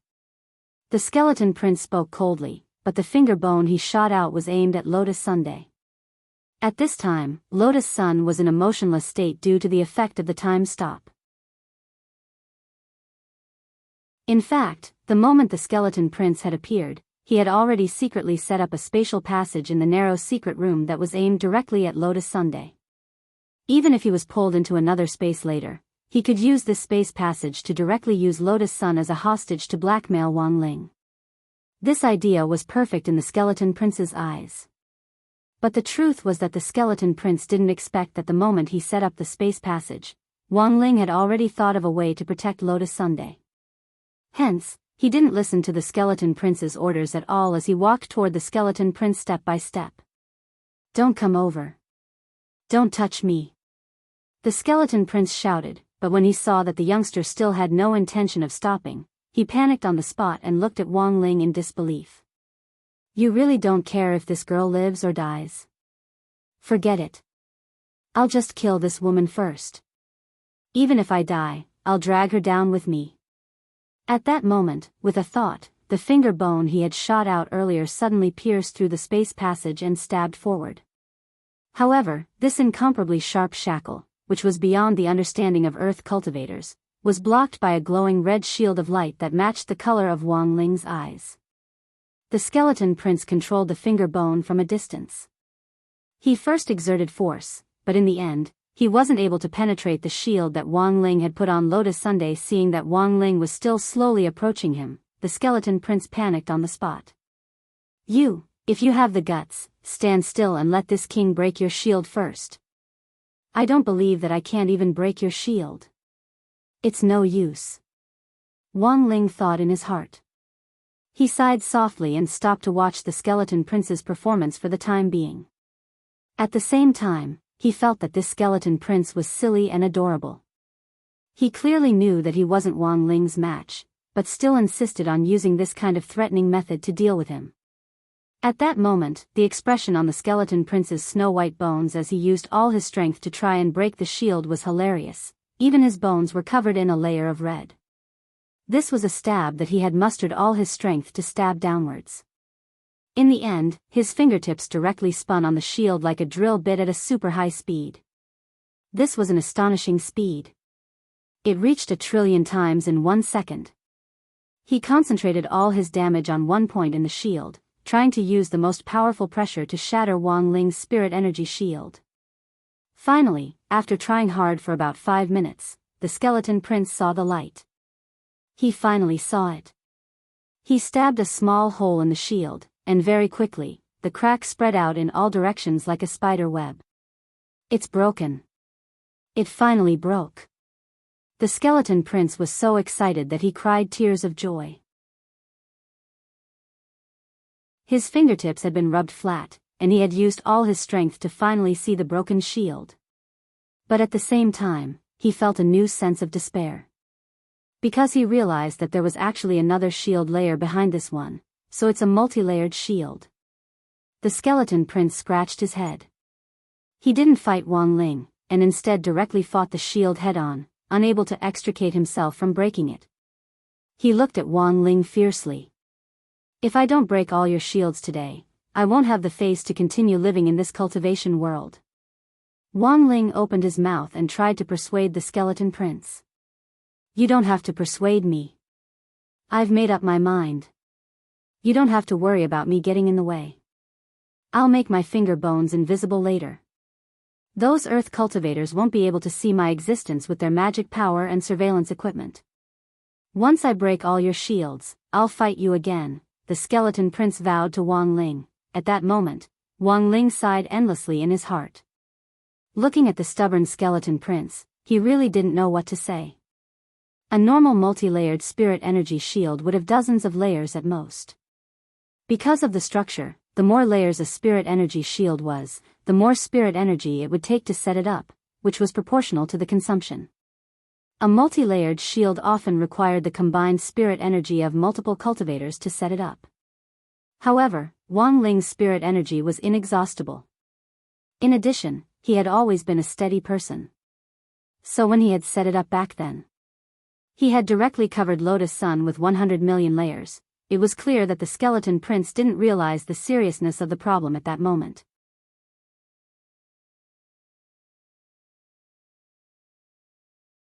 Chapter 18:16.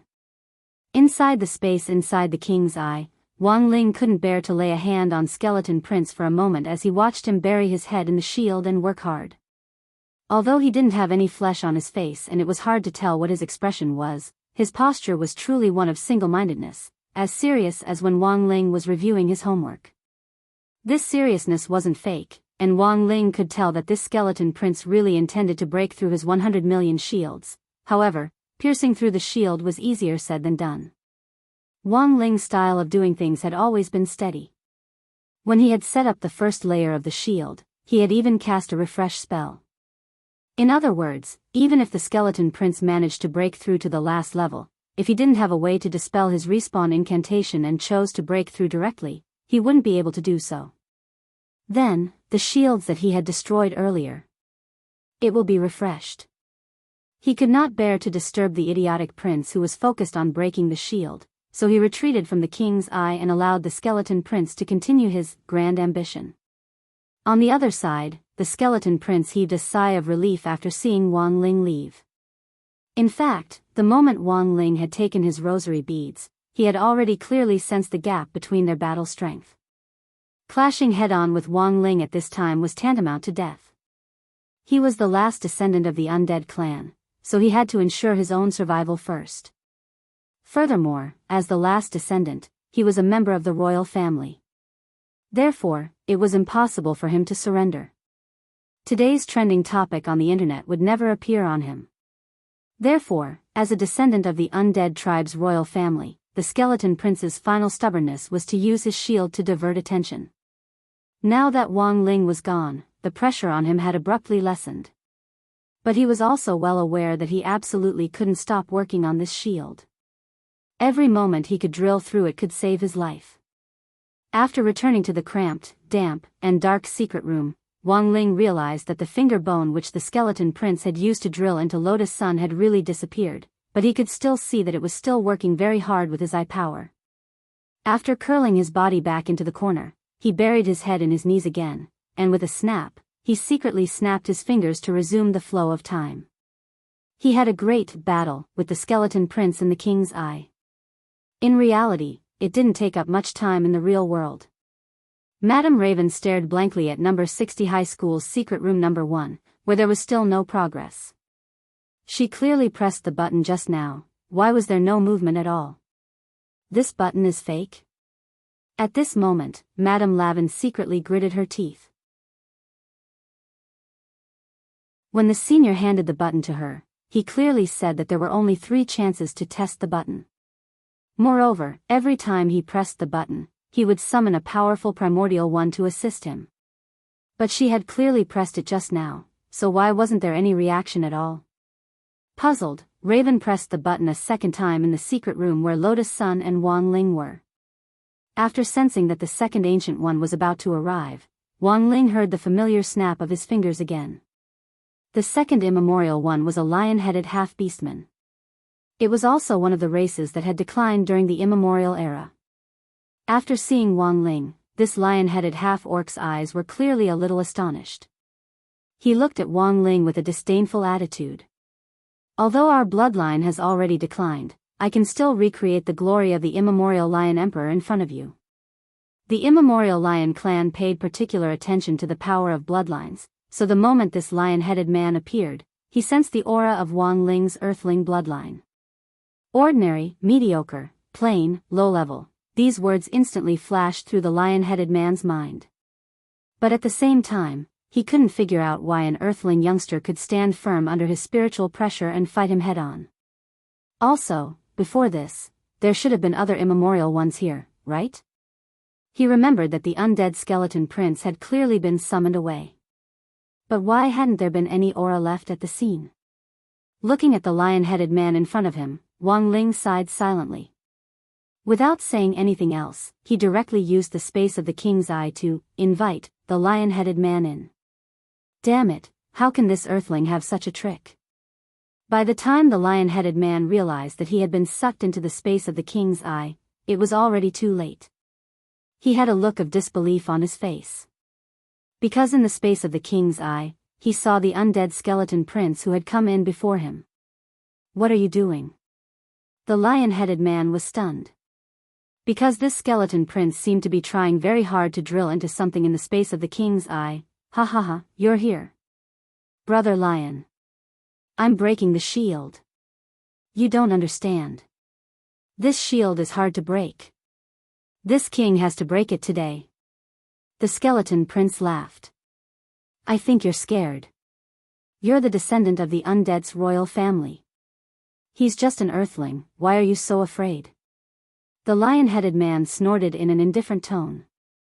Chi. In the next moment, the golden mane around his neck suddenly released a dazzling light like the sun.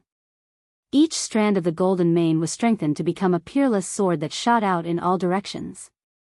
This was the most powerful force derived from his golden mane, and in a short period of time, it crisscrossed the universe with unstoppable sword chi.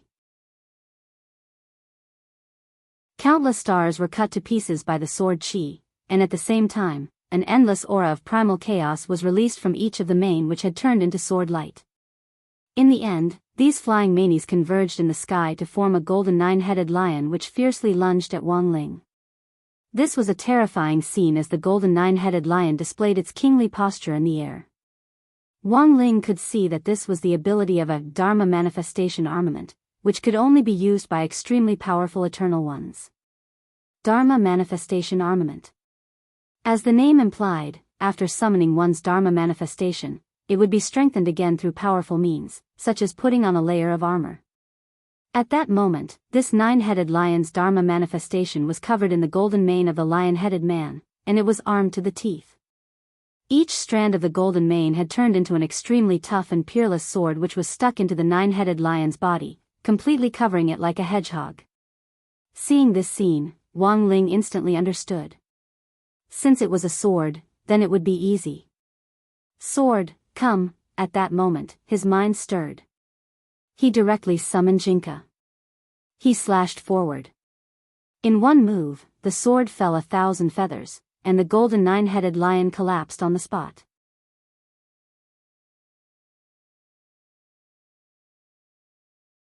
Chapter 18:17. When Jinka appeared, before he could launch a major attack, the golden nine-headed lion in space was stripped bare on the spot, and all its fur scattered in the air like a celestial maiden scattering flowers. How could this be? The Lion Man couldn't believe it. His Dharma idol armament had already been cultivated to the highest level, and was an extremely troublesome trump card for any of the ancient ones. But this youngster in front of him had directly neutralized it with a peachwood sword. What on earth was this peachwood sword? Staring at Jinka, the Lion Man tried to probe him with his spiritual senses, but it was blocked by an invisible barrier and then reflected back at him, directly hitting him in the face. Boom! It was a very powerful blow that shattered his nose on the spot and caused him to bleed profusely. How dare a mere earthling be so impudent?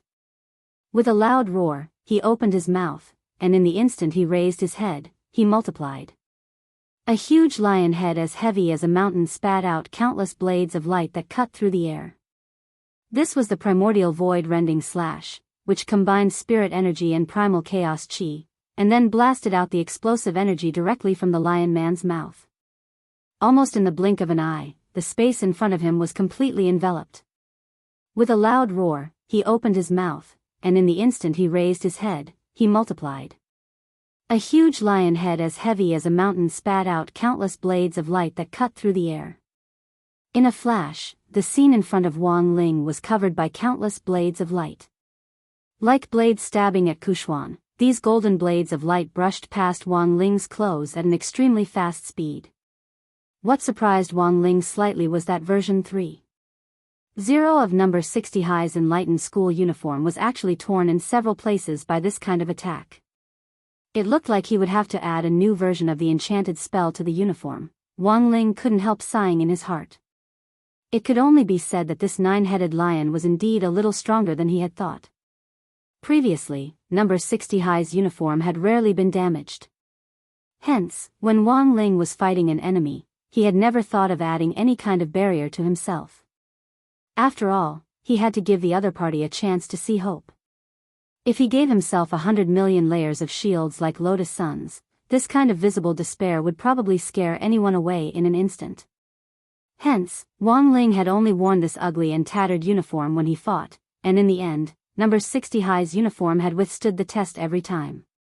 It had been a long time since the last time his school uniform was slashed. For Wang Ling, whether the school uniform was torn or not was a way to identify the strongest among the ancient ones. In order to protect his school uniform from further damage, Wang Ling held Jinka in his hand and split it into countless sword shadows in the air to contend with the blades of light that filled the sky. It was as if two meteor showers had collided, causing huge explosions in the universe. The battle had reached its climax. The lion-headed man roared, and his eyes were cold. When he opened his mouth, a pitch-black spear covered in strange spirit patterns shot out from his mouth. Like a dragon, the long spear was thousands of feet long and aimed directly at Wang Ling. This was the lion race's Lion Emperor Overlord Spear. This was a powerful weapon that had been passed down from generation to generation since the Lion clan had established themselves. Wang Ling was a little astonished to see the Lion Man brandish it in public. When all was said and done, Wang Ling was just a 17-year-old kid who hadn't seen a lot of things. Thus, he felt like he was visiting a museum for the first time when he saw many novel things. The Lion Emperor Overlord Spear was too long. The spear was like a dragon, piercing through from afar. The radius of the spear was at least 15 feet long. Everywhere it passed, the space would collapse. It directly caused the energy in the universe to explode, turning into a boiling ocean. Such a huge and astonishing momentum made Wang Ling realize that he had to take it seriously. Is he going to use that strange peachwood sword? The undead skeleton prince also watched this scene from a distance. In his heart, he hoped that the Lion Emperor's move would work. If he could defeat Wang Ling, his side would also be able to escape this abyss of suffering, and he wouldn't have to use his broken shield as an excuse to preserve his life. So at that moment, he looked in front of him out of the corner of his eye and determined that Wang Ling was likely to use that peachwood sword. But after thinking it over, Wang Ling just turned the blade and stabbed it into his back. Then, he took a deep breath and concentrated his strength on his index finger, pouring it all into a single point. When the bright red spirit power bubbled out of the youngster's index finger, Wang Ling used Immortal Guides the Way and aimed it at the giant Lion Emperor Overlord spear. At this point, the undead skeleton prince and the Sher clan's lion man were dumbstruck by Wang Ling's maneuver. This was the Lion clan's Overlord spear. The Lion clan's most powerful chaos weapon. A chaos weapon that had reached the 4th level of the light sequence. This youngster was actually only using his index finger to block it with pure physical strength. Was he still a normal human? Boom! The Lion Emperor Overlord spear and Wang Ling's index finger collided, and in an instant, the sky exploded as the head of the Overlord spear was directly destroyed by Wang Ling. The power of this index finger went straight for the yellow dragon, and fine cracks began to spread from the spearhead to the end of the spear, which was hundreds of feet long. At the same time, the lion man let out a blood-curdling scream. He spat out a mouthful of blood, blue veins popping out all over his body, and his face turned pale from the pain. As the Lion Emperor Overlord spear completely collapsed, he couldn't withstand the tremendous destructive power of the backlash from this clan treasure at all. After tumbling in the void of space for a good while, he crawled up from the ground covered in blood. Although he hadn't died directly, the strength of the backlash just now had already made him realize that he was no longer able to resist Wang Ling. This Earth youngster was too terrifying. He wasn't just a mascot like the information had said at all. It was only then that the Lion Man realized what on earth had happened to this undead skeleton prince, who had been on the side breaking the shield the whole time. It turned out that he had known all along that he couldn't beat Wang Ling, which was why he had been slacking off here. At that moment, Wang Ling walked toward the Lion Man step by step with his hands in his trouser pockets, looking as relaxed as ever. His red eyes gave off an extremely strong sense of contempt, as if he didn't care about anything at all. The more the Lion Man looked at him, the more apprehensive he became. "I'm telling you, don't come over. If you have the guts, you can continue after we break the shield." He hurriedly took a few steps back and stood side by side next to the undead skeleton prince. Then, very skillfully, he pulled out his index finger and began to study how to break the shield together with the skeleton king. Wang Ling, this was already the second eternal one. Wang Ling really couldn't figure out why this group of people were so desperate to serve that holy king. What on earth had he promised these people? Now, there was only one left, right? At that moment, Wang Ling counted on his fingers. He had already used up 2 summoning opportunities on Raven's side, and he wondered what the last one would be like.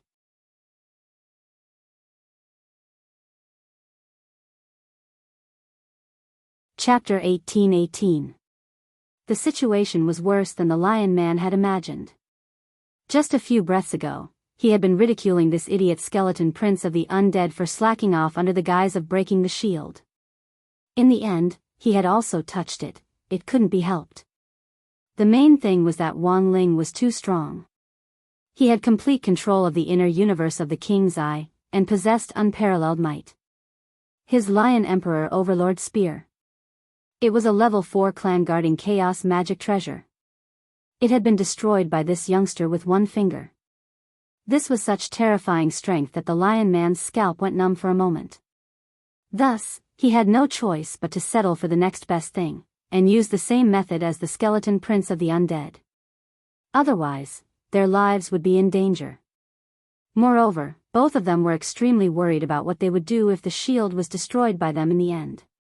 Hence, they tacitly went easy on each other.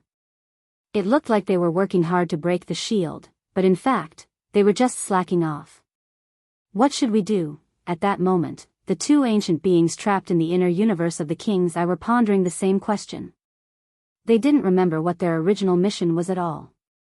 The Holy Venerate sent by the Holy King had asked them to find the expert hidden in number 60 high and bring his soul back. They were to plant a magic treasure similar to a parasitic seed in his body so that it could control his body. Before they had been sent here, both of them had been full of confidence that they were up to the task this time. After all, one of them was a prince of the undead, and the other was the current leader of the Lion clan. Although these two clans no longer had any other clansmen, they had both inherited the royal bloodline. With the power of this bloodline, on paper, they were much stronger than most of the ancient beings. They could instantly kill most of the skeletons in the Supreme Corpse winding up diagram. Naturally, dealing with the Blood Lotus female butcher who had defeated Householder Sea Demon wouldn't be a problem either. But while their plan was good, it was very difficult to carry it out. It was like the product departments of some companies who always came up with unrealistic ideas and fancy operations. Programmers often pulled their hair out when they carried out their tasks. Another example was the withered authors who yelled all day that they wanted to add more chapters. Before they started writing, they confidently said that they would turn the world upside down, but when it came time to write, the world made them obedient. As it turned out, there was always a difference between ideas and practice. In fact, Wang Ling hadn't expected the two ancient beings of the royal bloodline to be so afraid of him. But what did they say? That they could cut through his school uniform. He had to give them credit where it was due. From the beginning, he hadn't intended to kill these two people. After all, they were descendants of the royal family, and all of them were ancient ones. They knew as much as Li Xian and Zhang Zizi. So from the very beginning, his goal had been to capture the two of them alive like pet elves, then lock them up in the corpse picture for domestication. The primordial ones were the oldest branch of human cultivation civilization.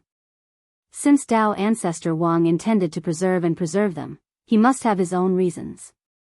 Furthermore, Wang Ling firmly believed that in the end, he would have to start with these ancient ones when it came to creating a talisman that could limit the energy in his body once and for all.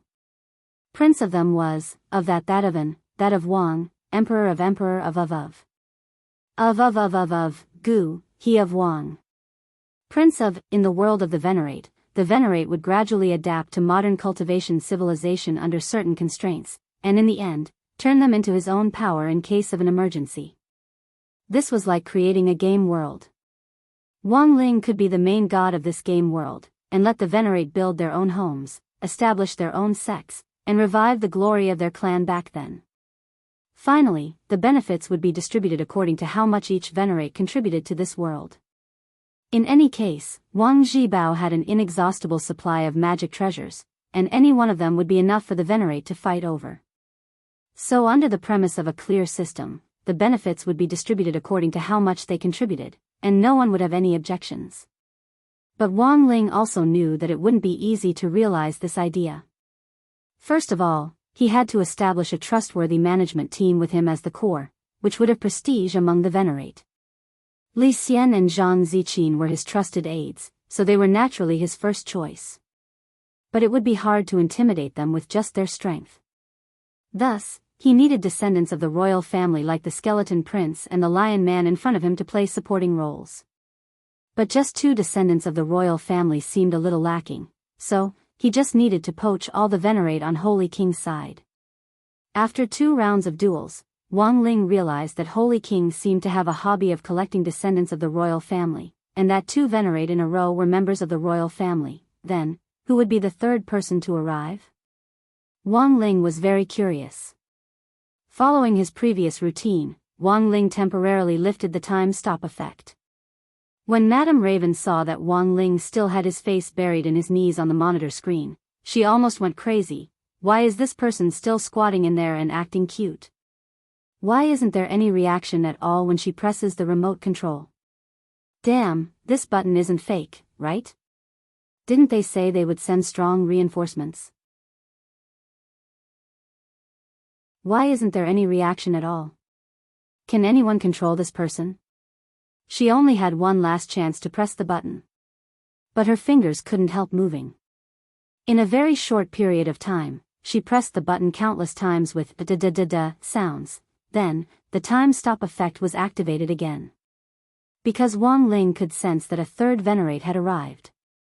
Just as he had thought, this Venerate really did have the royal bloodline.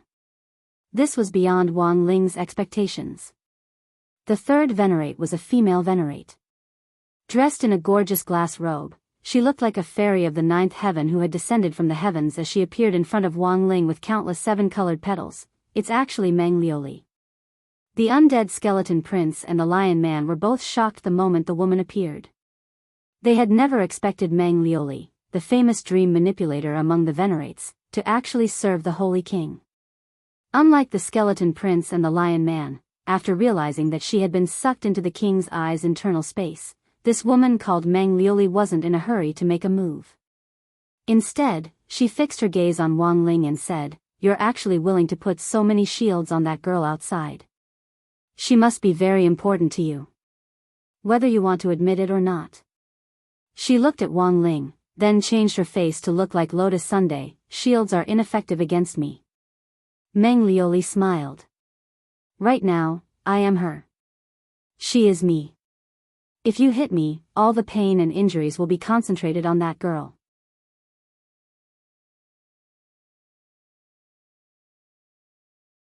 Chapter 18-19. An illusion spell? Wang Ling frowned slightly. Or rather, this wasn't a simple illusion spell, but a clone spell that was very similar to a real clone, except that the target wasn't the caster, but a designated person. Meng Liuli knew that Wang Ling wouldn't be easy to deal with, so she had extracted some of Lotus Sun's spirit energy, and then used a super strong imitation ability to quickly assimilate the spirit energy surging through her body with Lotus Sun's spirit energy to form a shell around her body. In this way, she had taken on Lotus Sun's appearance. This was a brilliant spell technique, which Meng Liuli called Moonlight Knight's Oath, or Knight's Oath for short. It was an extremely brilliant technique that involved the assimilation of soul, clone, and spirit energy at the same time, and could only be done by an ancient being who was completely proficient in this type of spell. The most important thing was that by doing this, one could indeed ignore the influence of the external shield, and directly start to break down from the inside. Meng Liuli was full of confidence in the method she had used. She had come to rescue the skeleton prince and the lion man, but after threatening Wang Ling, she looked at the two people behind her out of the corner of her eye and saw that they were still focused on breaking the shield, as if they had already completely given up on resisting. She even received disdainful taunts from the skeleton prince and the lion man out of the corner of their eyes. They mocked Meng Liuli for being too young. They didn't understand how dangerous the youngster in front of them was. The look in their eyes was clearly telling her that these techniques were child's play in front of Wang Ling, and that she should quickly give up on resisting and stop struggling pointlessly. At that moment, Meng Liuli grit her teeth, summoned a glass dagger, and stared at Wang Ling. "As the princess of the Dream Clan, today I will show you my power."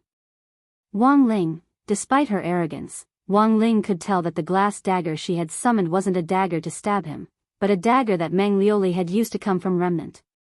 After this miraculous assimilation was completed, all the pain would be reflected back on Lotus Sun, so Meng Liuli naturally wasn't afraid of getting hurt. The next moment, she clenched her teeth, grabbed the hilt of the dagger, and stabbed it deep into her thigh. Meng Liuli couldn't wait to see Lotus Sun's pained expression. She imagined the moment she stabbed her knife in, blood spurting out of Lotus Sun's slender, snow-white thigh. However, it turned out that she was thinking too much. As soon as the knife stabbed down, the lion-headed man on the back let out a heart-wrenching scream. A clear cut appeared on the lion-headed man's leg where the shield had been broken. A glazed light seeped through the wound and went straight through the meridians, continuously destroying the insides of the lion-headed man. "Ah, you're such a self-righteous person."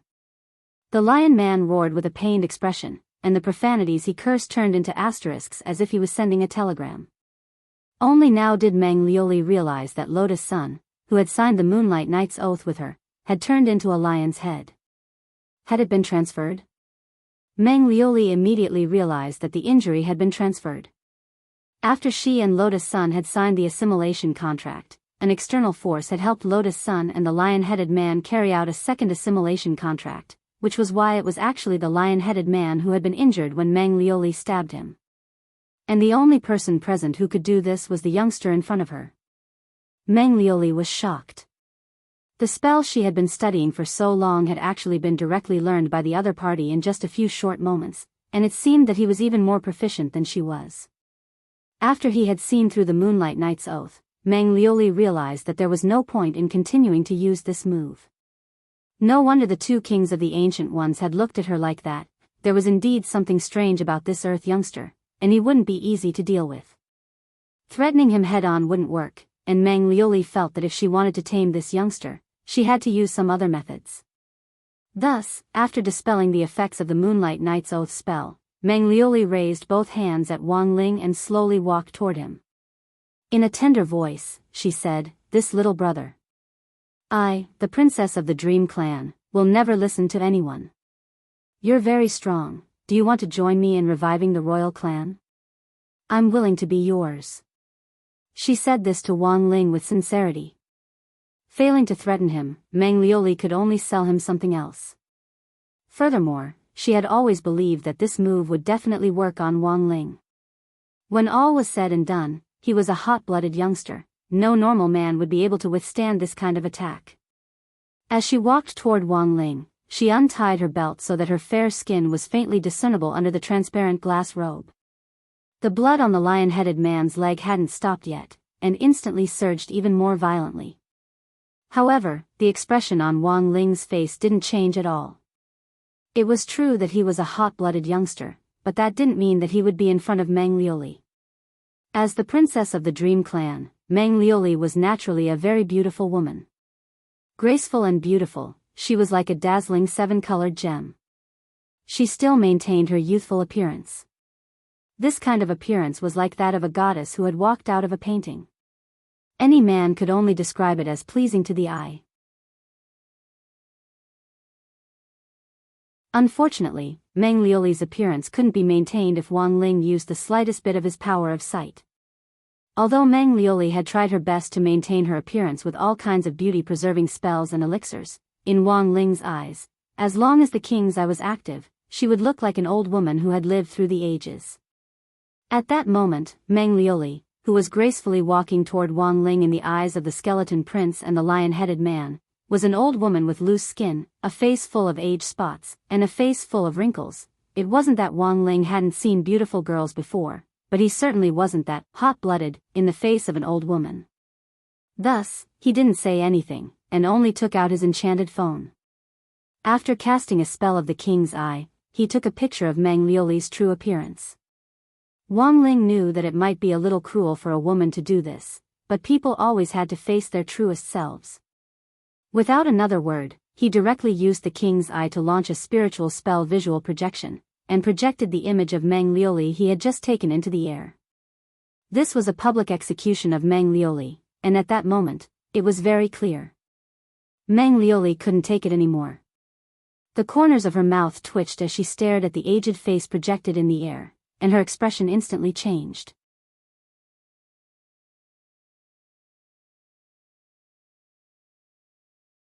Chapter 1820. The king's eye's ability to separate the fake from the real was astonishing. After removing all the beauty and youthful effects, even Mang Lioli herself couldn't accept her ugly appearance. As an ancient, all the signs of aging were reflected in Mang Lioli at that moment, as if she had entered her twilight years. Then, Wang Ling could clearly sense that Mang Lioli had shut herself off as she crouched down in the air, hugging her head and looking like she was in great pain. At this point, the three ancient beings who had been sent by Madame Raven had all been dealt with. For some reason, Wang Ling felt that this wasn't enough, and that there was a sense of emptiness. But when he thought about it carefully, his harvest this time wasn't small. At least 3 ancient beings with royal bloodlines had become pawns in his subsequent plans. All that was left was for the Holy King behind him to take action. This was the final boss-level character. Although Wang Ling currently didn't know what relationship this Holy King had with Baizhi, from the looks of it, they weren't on the same side. The resources of the ancient beings under Holy King's control were very heaven-defying, and the trump cards he had were far more than just the 3 royal beings trapped in the king's eye space. He probably wouldn't show up so easily before he used up all his trump cards. Since that was the case, Wang Ling felt that there was no harm in comparing their trump cards. The trump cards in the hands of the Holy King were gathered through continuous lobbying. But Wang Ling was different. As long as he wanted to, he could have more trump cards at any time. But he didn't have any. He could also create trump cards. Leave the rest to me. At this time, Wang Ying appeared, directly materializing from a black shadow. His hair was white, and his face was like a face. The three eternal ancient kings were shocked when they saw him. Wang Ling nodded and took over Wang Ying, then voluntarily withdrew from the king's eye space. At that moment, the skeleton prince, the lion man and Meng Liuli stared at Wang Ying, who had suddenly appeared, and they couldn't help feeling fear in their minds again. They had a hunch. That was that this white-haired youngster in front of them was more difficult to deal with than the black-haired one. He was a ruthless character who wasn't easy to negotiate with. All of you, stop. Don't use the shield as an excuse. You don't want to break it at all, you just want to live. If he wanted to destroy you, why would my master waste so much effort? Wang Ying crossed his arms and said with a sinister smile, "Don't worry, I'm much easier to talk to than my lord. As long as you surrender, I won't do anything to you. We are the royal family." "How is it possible?" The lion-headed man was the first to speak. He wanted to curse out loud, but he swallowed the words that were about to come out of his mouth. He didn't dare to be so arrogant in front of Wang Ying. He could tell that Wang Ying was a ruthless character. If he was not careful, his head would fall to the ground. "But aren't you all still serving the Saint King? As a member of the royal family, you already have no dignity to talk about," Wang Ying said. "This is a contract. All three of us are the same." At that moment, the skeleton prince could not help but interject. "We're just abiding by the contract. There's no superior or inferior relationship. That's just the boss's workplace PUA." Wang Ying heard that and suddenly laughed. Although he had already confirmed that the Holy King's faction had nothing to do with Baizhe, the method of tricking his subordinates into working for him was shockingly similar. Baizhe and the dragon descendants led by Jing Zhe used the exact same excuse. To outsiders, it sounded very shameless. But this method was able to keep the employees who had been successfully painted like a pie in the sky. This was a normal operation in business management. It was commonplace in the eyes of capitalists. But Wang Ling's business model was different.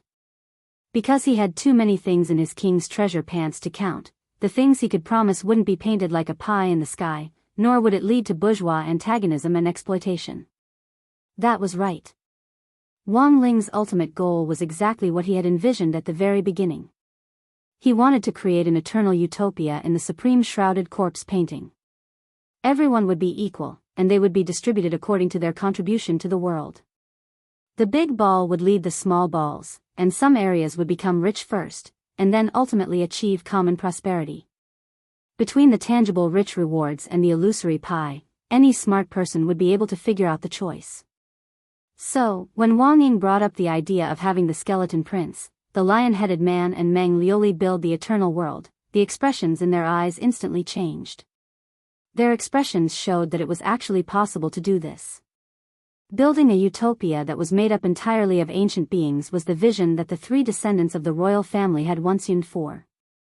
The key was that they would be able to obtain visible rewards with just contribution points while ensuring that there were sufficient resources.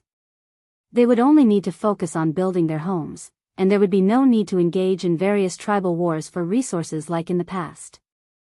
When everyone was rich, it would finally be a perfect cultivation communist society.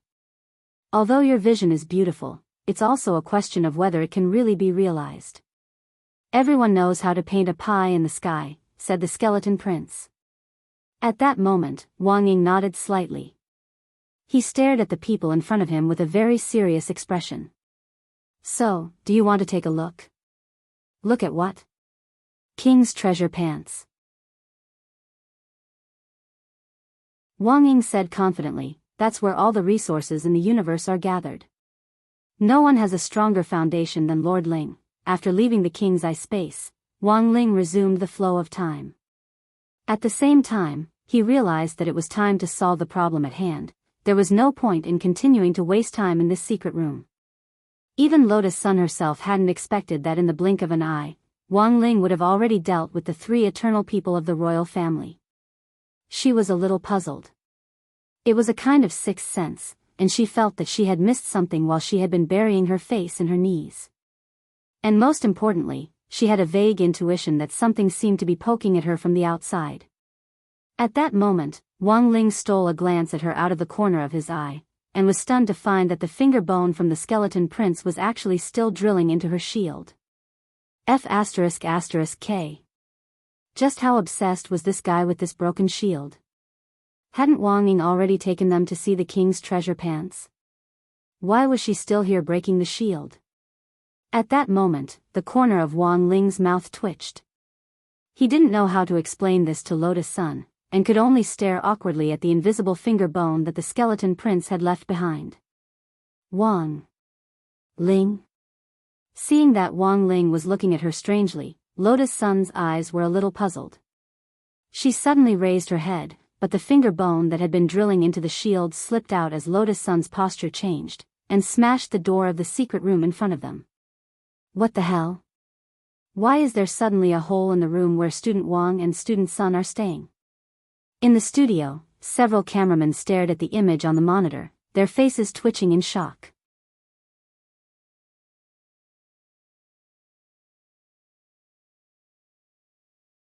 Chapter 1821.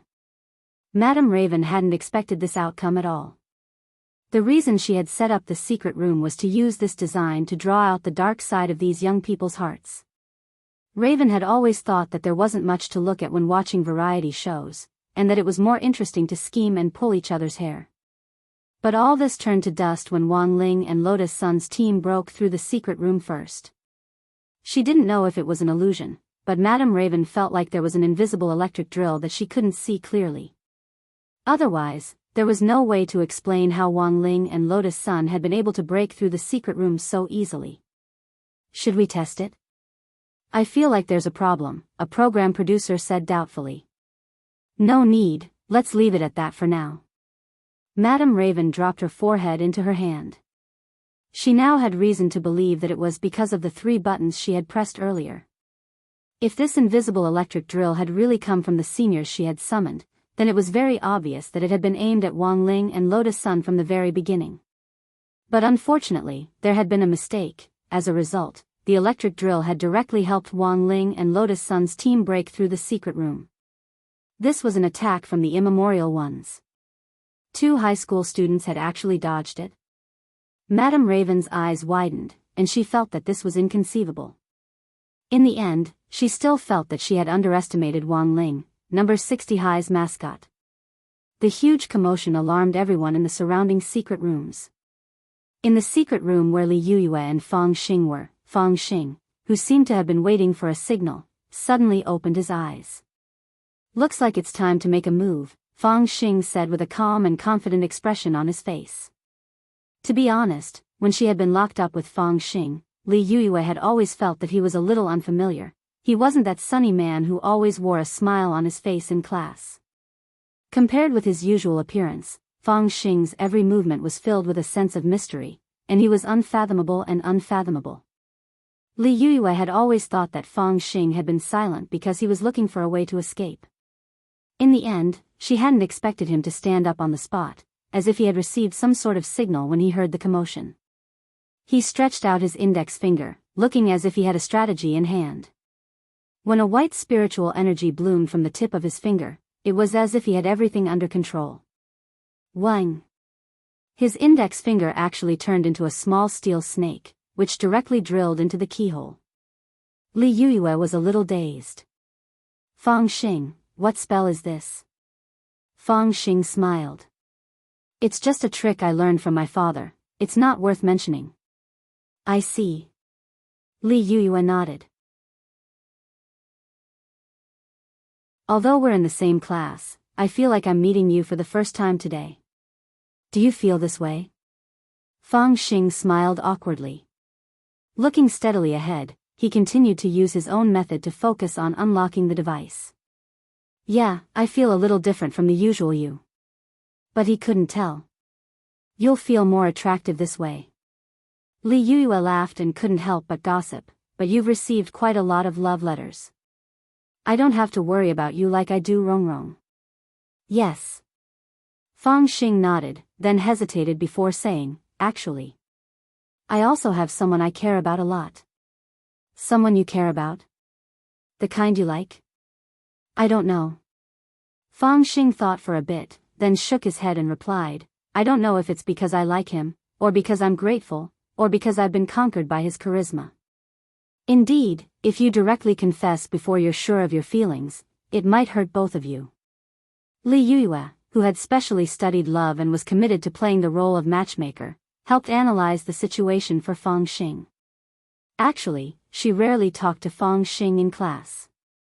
She had never thought that he would actually talk to her about this during this activity. Sure enough, participating in a competition and engaging in team building was indeed good for improving the bond between them. Fang Xing deliberately slowed down his movements.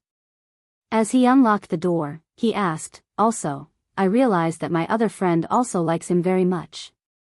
I've never been in the habit of stealing what other people like, so I don't know what to do until now. Do you think there's a chance between the two of them? Maybe, Fang Xing laughed bitterly. If he's really with me, maybe there won't be a result. Listening to these words, Li Youyue's thoughts were in a mess. She felt that Fang Xing's situation was far more complicated than Lotus Sun's.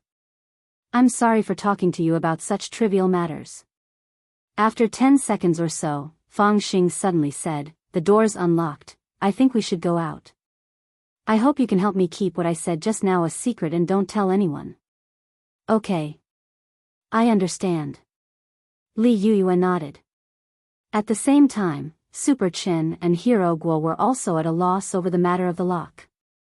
They had already tried all kinds of methods within their abilities, but in the end hadn't been able to break the shackles. Old Guo, if it really doesn't work, just cut off my hand with a saw, said Super Chen, ready to die a heroic death. Super Chen, listen to me, it won't. This is a variety show, not the real Saw. Hero Guo didn't know whether to laugh or cry. There's always a way. We won't be the last one, right? I think I heard Wang Ling and Fang Xing's movements just now. It's not shameful to be last in number 60 high, but if we can't even beat the high school students in Glio City, that would be too shameful. Super Chen grit his teeth, his blood surging. I don't want to be the last one. Then he looked at Hero Guo. Don't you have a lot of uncles? Isn't there one in this variety show? He can help us unlock the door. Hero Guo was so angry that he laughed on the spot. What are you thinking? How could there be an uncle here? By the way, is it really not cheating to have someone from the show help us unlock the door? As soon as he said that, Super Chen and Hero Guo suddenly heard the sound of a key falling to the ground in the extremely quiet secret room. A glittering key seemed to have been thrown through a crack in the secret room. It landed directly at Super Chen's feet. It's a key. Super Chen was excited. Not only was there a key, Super Chen also noticed a ribbon tied to the back of the key. Using the light provided by the fireball spell on their fingertips, the two of them could clearly see the words written on the ribbon. Nephew Big, Uncle is here to save you. Quickly use the key to unlock the door. Hero Guo, ?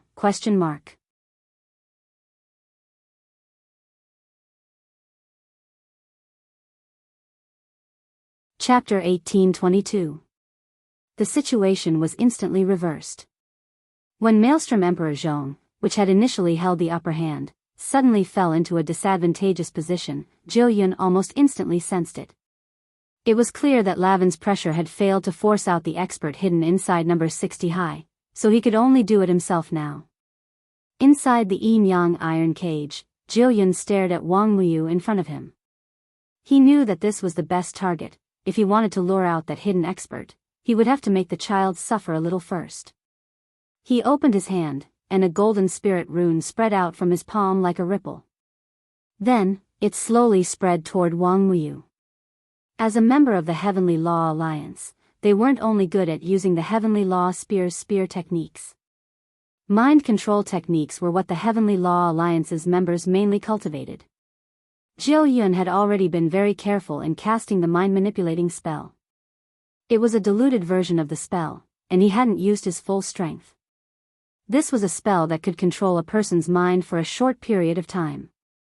It was just that Jiao Yun had held back since the person he was dealing with was a child. If he directly used the undiluted version, Wang Muyu might be left with serious repercussions after the spell was lifted. But Jiao Yun hadn't expected that although he had clearly successfully cast the mind-manipulating spell, his mind connection with Wang Muyu hadn't truly been established. Strange, he was quite surprised, even if it was a diluted version. Even if it was a diluted version, it was just a child, how could his control fail? Jiao Yun frowned. Golden ripples surged in his palm as he unhesitatingly increased his strength in an attempt to control Wang Muyu. Bzzzt. In the next second, he felt that his mind-manipulating skill was reflected back by a force. At the same time, an illusion appeared in his mind. When he came back to his senses, he and Wang Muyu were no longer in the space they were in. His soul had been moved. Jiao Yun immediately reacted, and broke out in a cold sweat. He never thought that Wang Muyu would actually have this trick up his sleeve. He wasn't an ordinary primary school student. In a split second, Jiao Yun's soul had been moved to a brand new space. No ordinary person could do this. Not only that, Jiao Yun also realized that the space he was in was very extraordinary. The mystical power of a dragon's breath swirled in the air, giving him a frightening feeling, as if he were looking at 10,000 dragons making a pilgrimage. Roar! A huge dragon's shadow appeared in the sky, overlooking the earth. This was the Dharma Laksana spirit that Wang Muyu had conjured, and it was incredibly majestic. Who the hell are you? Jiao Yun was utterly horrified. He had underestimated Wang Muyu, and at the same time felt that this truth was inconceivable. They had spent so much effort investigating which of the 6 people from No. 60 High was the hidden expert. In the end, he never thought that the primary school student in front of him was the hidden boss. Was it the immemorial one? Jiao Yun frowned. If it was an ancient being, Wang Muyu would probably be at the peak. Because he had already felt the difference in strength, and it was very obvious. Damn it, at the same time, Hisumo discovered that he could no longer move his body. In the distance, the roar of a dragon could be heard, as if it came from the other side. At this moment, in the depths of Wang Muyu's inner world, Ku Yun's soul was trembling. That silhouette of a dragon that flickered with myriad colors in the sky was simply too huge. Even though it was just a blurry silhouette, it was enough to make one feel suffocated. Who on earth are you? Staring at this scene, Hisumo felt like he had completely collapsed. He couldn't imagine Wang Muyu's true identity at all, even though he already had some guesses in his heart. As you can see, I'm a dragon, Wang Muyu said without hiding anything. He had moved Hisumo's soul into the inner world, and wasn't worried at all that Hisumo would tell others about it later. That was because he was sure that Hisumo would be mentally unstable after he left, and would also be so terrified that he would forget what had happened in the inner world. Heh! Hisumo was stupefied. His knees couldn't support his terror at all, and he collapsed on the spot. Dragon? What kind of joke was this? That was a creature that had already been extinct for tens of thousands of years, an existence that only appeared in legends. In the current cultivation world, it was impossible for a dragon to still be alive. At that moment, Hisumo was completely dumbfounded by Wang Muyu's revelation of his identity. That was to say, he wasn't actually facing an ancient being, but a dragon in human form. He felt like he was dreaming, and it felt very unreal. So you're the mastermind behind this. Hisumo's voice was trembling, and he couldn't believe this outcome. He thought that the Heavenly Law Union would definitely win this battle. In the end, he didn't expect a little dragon person to appear out of nowhere. Mastermind behind this? Hearing Hisumo's words, Wang Muyu squinted his eyes and smiled. I don't have that ability. Hearing that, Hisumo was even more horrified. Since you're not the mastermind behind this, that means, you're being controlled by someone? This question made Wang Muyu think about it carefully, and he answered cautiously, I can't say that I'm being controlled. Right now, we're in a separate relationship. He calls me brother, and I call him father. Hisumo's mouth twitched. What the hell is this? Since you're a dragon, how can you recognize an earthling? So what if I'm an earthling? Don't look down on earthlings. Not all earthlings are as weak as you, Wang Muyu retorted with a displeased expression. He looked at Hisumo and shrugged. I thought that even if you weren't as outstanding as I imagined, you would at least be a qualified opponent. But when you were locked in the cage, I already sensed that you didn't even get a passing score, which disappointed me. If it wasn't for Dad also participating in this competition, I wouldn't even have to fight in a battle of this level. Hearing this, Hisumo's face turned slightly red, and he felt so ashamed that he wanted to find a hole to crawl into. His body trembled slightly as he suppressed his anger. Don't go too far. In the end, this earth is still the earth of earthling cultivators. It's not your turn to comment on human cultivators. Let me correct you. What I said just now wasn't a comment, it was pure contempt. Wang Muyu laughed. On this earth, apart from Wang Ling, Lotus Sun, Wang Wan, and the earthlings who were related to them, Wang Muyu had never taken any other earthling seriously from the beginning. At that moment, Hisumo stared at Wang Muyu with a crafty look in his eyes. Don't think that you're invincible, there's always someone better than you, is that so? Why didn't you say so earlier? I could have given you a chance to ask for help. Wang Muyu didn't care about Hisumo's trump card at all. Then, he withdrew the aura of the inner world and gave Hisumo a chance to catch his breath. Come on, call out your trump card. Let me see what kind of trash it is.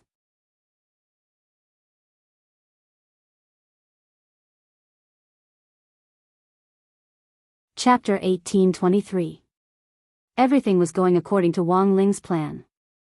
Jiu Yun, who had been suppressed by Wang Muyu, quickly sent a request for help as the leader of Heavenly Dao Alliance Team 2.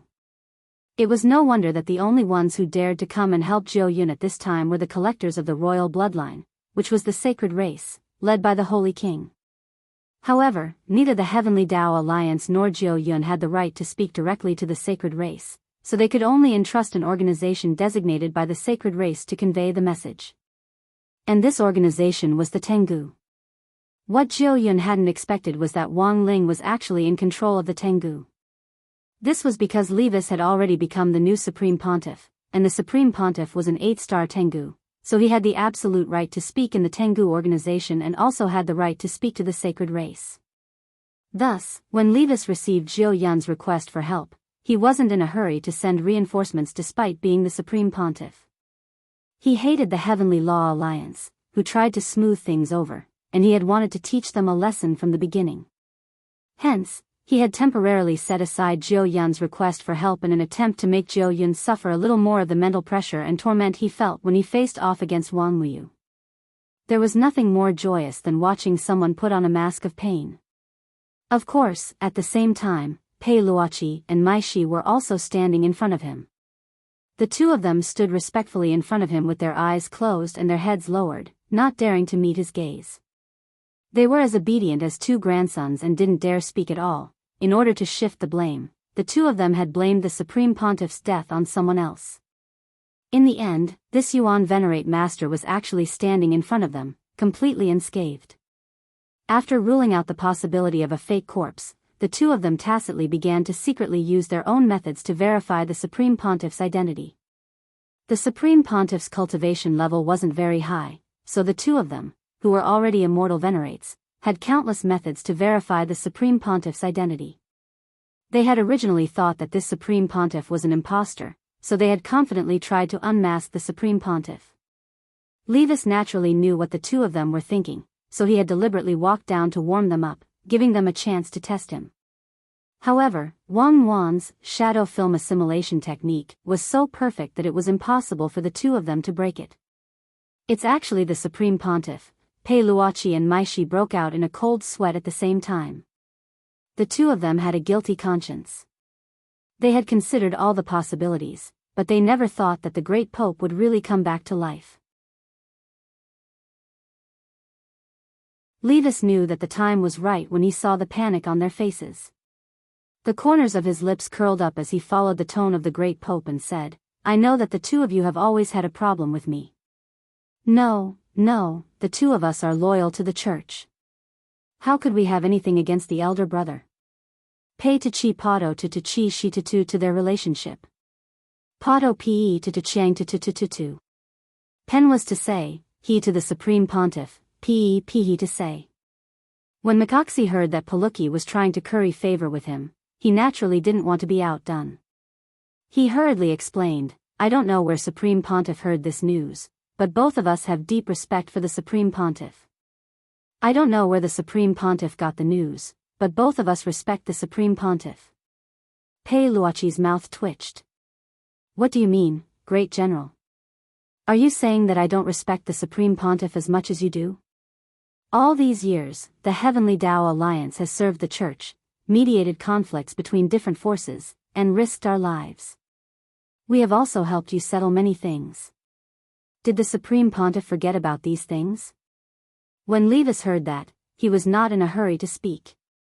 He tried his best to control his emotions, using his usual professionalism to hold back his laughter as he watched the two people below the stage begin to quarrel. Maishi said, the Heavenly Tao Alliance is just an organization that tries to smooth things over. How can you brag about that? If not for the Supreme Pontiff's support, how many forces would be willing to give the Heavenly Tao Alliance such face? Pei Luochi said, I wonder if the Supreme Pontiff dares to say the same thing to the Heavenly Tao Alliance's leader? Maishi chuckled. Why wouldn't I dare? Pei Luochi said, the Heavenly Tao Alliance serves the Church. Hurting the Heavenly Tao Alliance's leader's heart is hurting the Church's heart, as well as the Supreme Pontiff's heart. You said earlier that you respect the Supreme Pontiff, but I feel that you don't care about him at all. Unlike me, who only cares about the Church's leader. Realizing that the topic was getting a little off track, Levis hurriedly cleared his throat and steered the conversation back to where he wanted it to be. Gentlemen, there's no need to argue anymore. I know that both of you are loyal to me. He stood up and gripped the cane that symbolized the Supreme Pontiff's authority as he said unhurriedly, I didn't call the two of you here to denounce you. I just wanted to remind you not to fall into a trap. A trap? What does the Supreme Pontiff mean? Pei Luochi said. The two of you are quarreling here. May I ask who the biggest beneficiary is? Levis asked. The biggest beneficiary? Maishi frowned. One of the people who had something to do with this matter was Raven, and the other was Levis. Although Levis had been rescued by Battle's sect and had yet to be found, it was obvious that this sucker of a president of Scarlet Orchid Association wasn't directly related to the beneficiary. Thus, when Levis, who was pretending to be the Supreme Pontiff, said this, Pei Luochi and Maishi instantly understood. Two words popped up in their minds at the same time. Raven. This extremely shrewd woman had been hiding in Glio City all these years to develop herself, using the name of a variety show producer to secretly recruit people. If there was a conflict between the two sides, the biggest beneficiary would naturally be none other than Raven. I knew this woman wouldn't be easy to deal with. I see. Big Diviner is intentionally reminding us not to fight among ourselves, but to point our spear at a common enemy. At that moment, Maishi and Pei Luochi expressed their stance. The truth was that they didn't have any substantive opinions about Raven. After all, Raven was only developing herself in Glio City, and actually wasn't a threat to the Heavenly Tao Alliance and Maishi's nationwide army. But now, because of their modesty, the two of them were doing their utmost to show their loyalty to the Church. Thus, Raven became the common target of their conflict.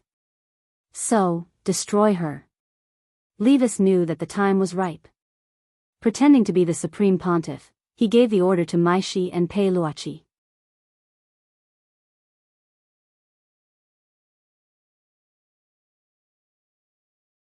Chapter 1824. Not long after Jillian sent out a distress signal, the reinforcements he had imagined didn't arrive in time. Instead, a large number of ground troops in grayish-brown combat uniforms and Heavenly Tao Alliance combat troops with the Heavenly Tao Alliance's auspicious cloud logo on them surrounded them from all directions. These were the elite ground troops from Mikaxi and the rest of the Heavenly Tao Alliance's teams, except for Group 2, who had rushed over under Paloki's command. Everything was going as Wang Ling had expected. Thus, the variety show wouldn't be able to continue with the scuffle between the three forces in Glio City. And this was what Wang Ling had planned from the very beginning. The scene immediately descended into chaos. Raven's White Warriors, Parika's Heavenly Law Alliance's army, and Mike Assey's army started a vigorous group fight. They were locked in a fierce battle. This chaos left Group 2's group leader Jiuyun and the 6 child prodigies from Maelstrom Emperor dumbfounded. They had just escaped from the secret room, but the chaos in front of them directly left them dumbfounded, and they had no idea what was going on at all. What's going on? It looks like the White Warriors outside are fighting. Then are we going to record the show or not? Did the production team arrange this? They were just students in the end, and had never seen such a scene in the peaceful cultivation era. When the snow-white bodies of Raven's White Warriors were stained bright red by the blood splattering everywhere, the glaring color also woke up the tense nerves of the people from Maelstrom Emperor and No. 60 High School. This clearly hadn't been deliberately arranged by the production team, but was a small-scale civil war. Everything was real. But, why were they fighting? Heavenly Dao Alliance Group 2's group leader Jiuyun and the 6 child prodigies from Maelstrom Emperor couldn't figure it out. They clearly knew the recording plan for the variety show this time, and were also well aware that it was related to the 3 forces fighting in front of them.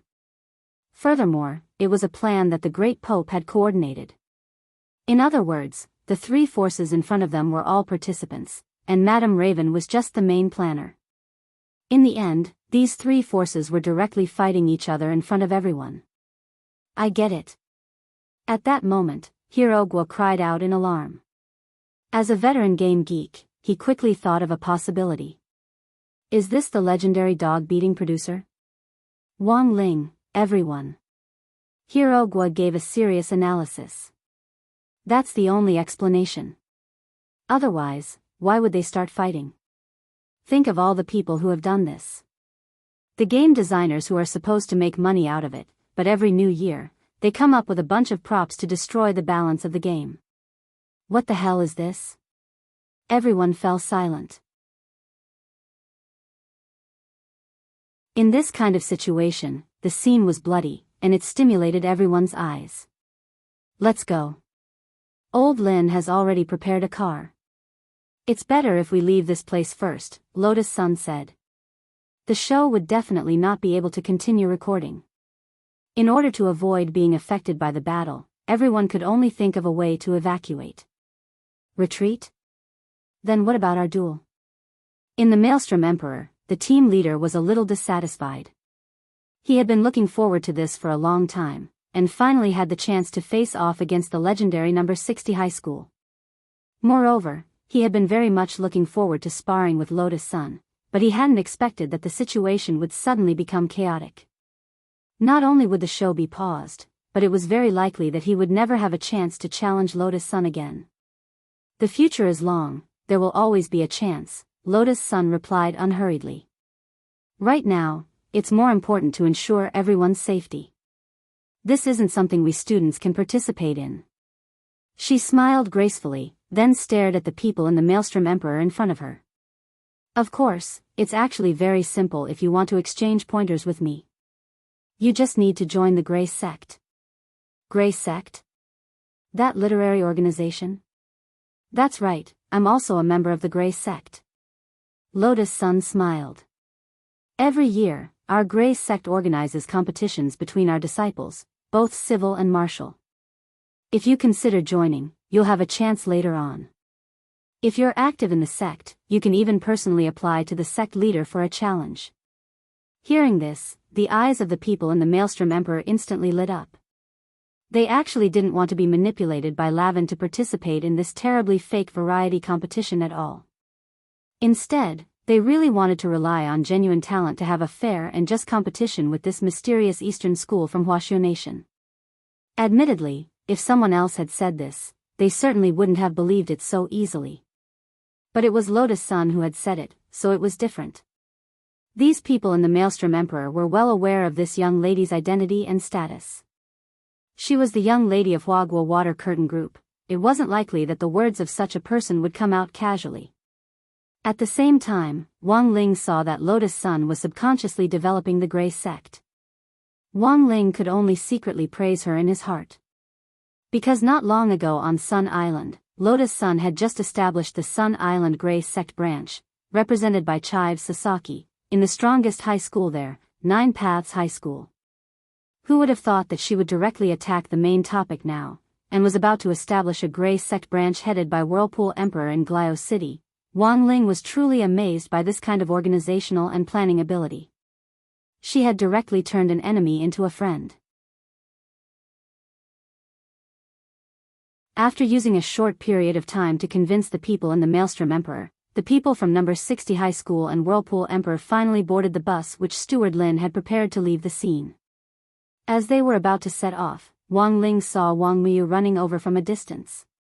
In front of so many people, this little guy wasn't the least bit embarrassed. He directly jumped up and pounced on Wang Ling's upper body like a koala bear. Wang Ling was helpless. Looking at Wang Miyu's face, the corners of his mouth twitched, but he couldn't really do anything to Wang Miyu. This face was really too similar to his. Wang Ling felt that if he made a move, it would really feel like, I'm hitting myself. Where's that person called Jiu Yun? Hirogwa asked when he saw Wang Miyu come over alone. Ignore him. He's not a primary school student at all. He's the leader of Heavenly Tao Alliance Group 2. The 6 people in the Maelstrom Emperor immediately betrayed Jiu Yun and revealed his true identity. F***K, pretending to be a primary school student? Hirogwa was utterly shocked. Although he had already expected that this program wouldn't be fair, he hadn't expected that Madame Lavin to be so shameless. What kind of expert was the leader of a Heavenly Tao Alliance Group 2? She had actually been sent to face off against a real primary school student. Didn't she feel the least bit ashamed? But Wang Miyu just smiled good-naturedly. It's fine, he didn't do anything to me. On the other side, Jiu Yun, who had been beaten beyond recognition by Wang Miyu, was lying in a shed in the sports center. He had lost his memory after being beaten by Wang Miyu, and couldn't remember what had happened at all. When he came back to his senses, he could only hear the chaotic sounds of fighting outside, as well as the clear sound of footsteps approaching him. I never thought it would actually turn out like this. The person who spoke was a man with a golden vortex on his face. He was the Holy Race's special envoy sent by Holy King, and the person whom the Sea Demon had addressed as Holy Venerable.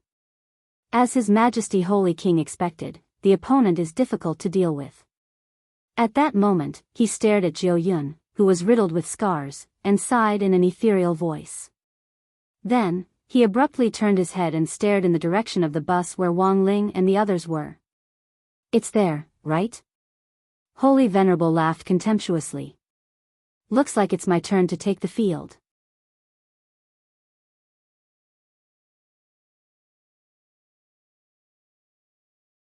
Chapter 1825. This Holy Venerable had a gloomy, swirling face. He was certain that there had to be a hidden expert in number 60 high, so after observing Jiu Yun's injuries, he rushed in the direction of the bus without hesitation. Intense killing intent approached from afar. Wang Ling could tell that this person was serious, and really intended to kill a bunch of Foundation Establishment and Golden Core students. For an alien expert whose realm was far above Earth's, killing Foundation Establishment and Golden Core cultivators would be as easy as stepping on ants. There was a hum. In the sky above the bus where Wang Ling and the others were, this Holy Venerable directly walked out of the center of the golden vortex. His face couldn't be seen clearly, but one could clearly sense a mocking smile in the vortex. Then, he straightaway struck out with his palm, which turned into a cage that covered the sky. It was a cage constructed of super-dense spiritual energy molecules. The inside of the cage had its own universal environment. Once someone was locked inside, they would have to bear the immense pressure of the universe, which was not something that cultivators in the building foundation stage or the core formation stage could resist. Wang Ling, what should we do? Lotus Sun asked telepathically. She could also tell that this was a tough test from the opponent, who wanted to directly filter out who on earth the hidden almighty was among them. The girl grit her teeth, and the blue sword chi around her was ready to be unleashed. She was ready to protect everyone in Wang Ling's stead.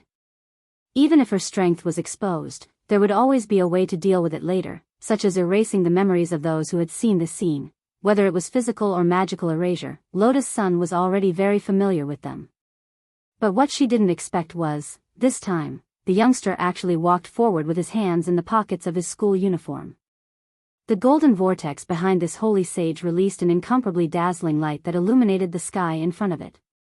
Under this dazzling halo of light, the people from number 60 High School and Maelstrom Emperor all saw Wang Ling's figure walking forward alone.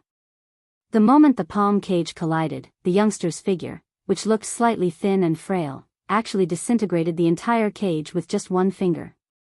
Wang Ling, Super Chen, Hirogua, Li Yuyue, and the 6 people in the Maelstrom Emperor's jaws dropped, their faces filled with extreme astonishment. They rubbed their eyes, unable to believe what they were seeing. I'm not dreaming, right? Is this really Wang Ling?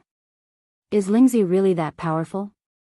Super Chen and Hirogua, who usually joked about Wang Ling being a lucky mascot, in particular, had expressions of shock that were almost indescribable in words.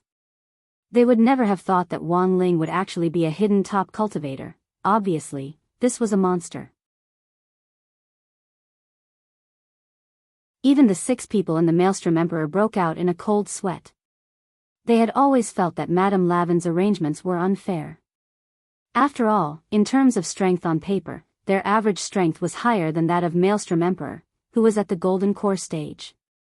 Asking a bunch of Foundation establishment cultivators from number 60 high to compete with them was really too much of a bully.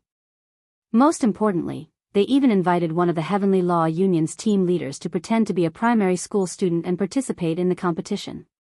But looking at it now, such an arrangement seemed to be quite reasonable. Because there was also a hidden big shot hidden among the people from number 60 high. Furthermore, it was actually the one who looked the most harmless. At the same time, Wang Ling's school uniform emitted golden red immortal chi. This was the Immortal King Shield, which he had constructed with primordial chi, spirit chi, and the power of primordial chi, and it instantly covered everyone present. It was obvious that the Immortal King's shield had been enchanted with a rune language that was completely incomprehensible. But Fang Xing more or less knew what this spell was for. It referred to the memory erasing spell that had been fixed. Those who were completely unaware of Wang Ling's strength would only remember how strong Wang Ling was when the Immortal King's shield was placed on them. Once the Immortal King's shield was deactivated, everyone's memories would revert to Wang Ling being just a lucky mascot. This was what Wang Ling had in mind for the future. This way, he wouldn't have to erase these people's memories every time. In any case, it would only take a blink of an eye to end the battle. It really is you. I knew there was something wrong with you. On the other side, the holy sage in the sky had a pleasantly surprised expression on his face when he saw that his cage had been broken. The palm prison was just a basic spell used for probing, and hadn't even used a tenth of his strength. He soared into the air and swept his foot across, wanting to kill Wang Ling with one kick. In a flash, his right leg was densely covered in runes and shrouded in golden light, and a vortex appeared where the sole of his foot was as it flew forward. Space was already completely distorted, and there was a power that seemed to be stirring everything up. If this kick landed, the explosive impact would directly affect the entire area. Wang Ling reacted with lightning speed, and at the same time as he grabbed the foot, he pulled the other party into his intrinsic spirit field. At the same time, everyone in the vicinity was brought inside. Wang Ling's intrinsic spirit field had been built on number 60 High School's foundation, and a lot of people here felt like they had returned to number 60 High School. Boom! As Wang Ling had expected, although he didn't feel any pain after blocking the blow with just one hand, the immense impact still caused the ground behind him to cave in as easily as crushing dry weeds and smashing rotten wood. It was a crater with a radius of thousands of feet, and cracks spread out in all directions. It was clear how powerful this holy sage's kick had been. But it was clear that the other party had underestimated the strength of Wang Ling's body. Expressionless, Wang Ling grabbed the man's ankle and swung him through the air like a skipping rope, violently slamming him into the ground with astonishing force. The intrinsic spirit field trembled continuously, as if it was experiencing a major earthquake. Wang Ling hadn't fully exerted his full strength yet, but this holy sage had already been beaten beyond recognition by Wang Ling's repeated attacks. The golden vortex on his face had directly deformed and sunk in deeply, and yellow blood spurted out of the center of the vortex. A supreme expert with a sage body. Holy Sage was stupefied, his head had been smashed senseless. He had thought that Wang Ling was just an ordinary eternal-level expert, but after launching a careless attack, he was stunned to realize that this wasn't the case. The youngster had grabbed his ankle, and in that instant, Holy Sage saw a faint layer of golden-red light covering the youngster's body. It was like a sparkling golden-red jade, sparkling and translucent, without the slightest flaw. The mark of a sage body was that the flesh and bones in the body could turn a faint golden color, which was what Buddhism called indestructible. Generally speaking, the stronger a person was, the thicker this golden color would be. However, the golden red saint body was something he had never seen before. It was a crystal clear golden red. Only the strongest of the saint body could cultivate this kind of saint body where even the bone marrow and blood vessels were tempered to perfection. This person, who on earth was he? You're tuning into the Romantic Tales YouTube channel. Don't forget to subscribe and join us on this journey to catch the most captivating stories.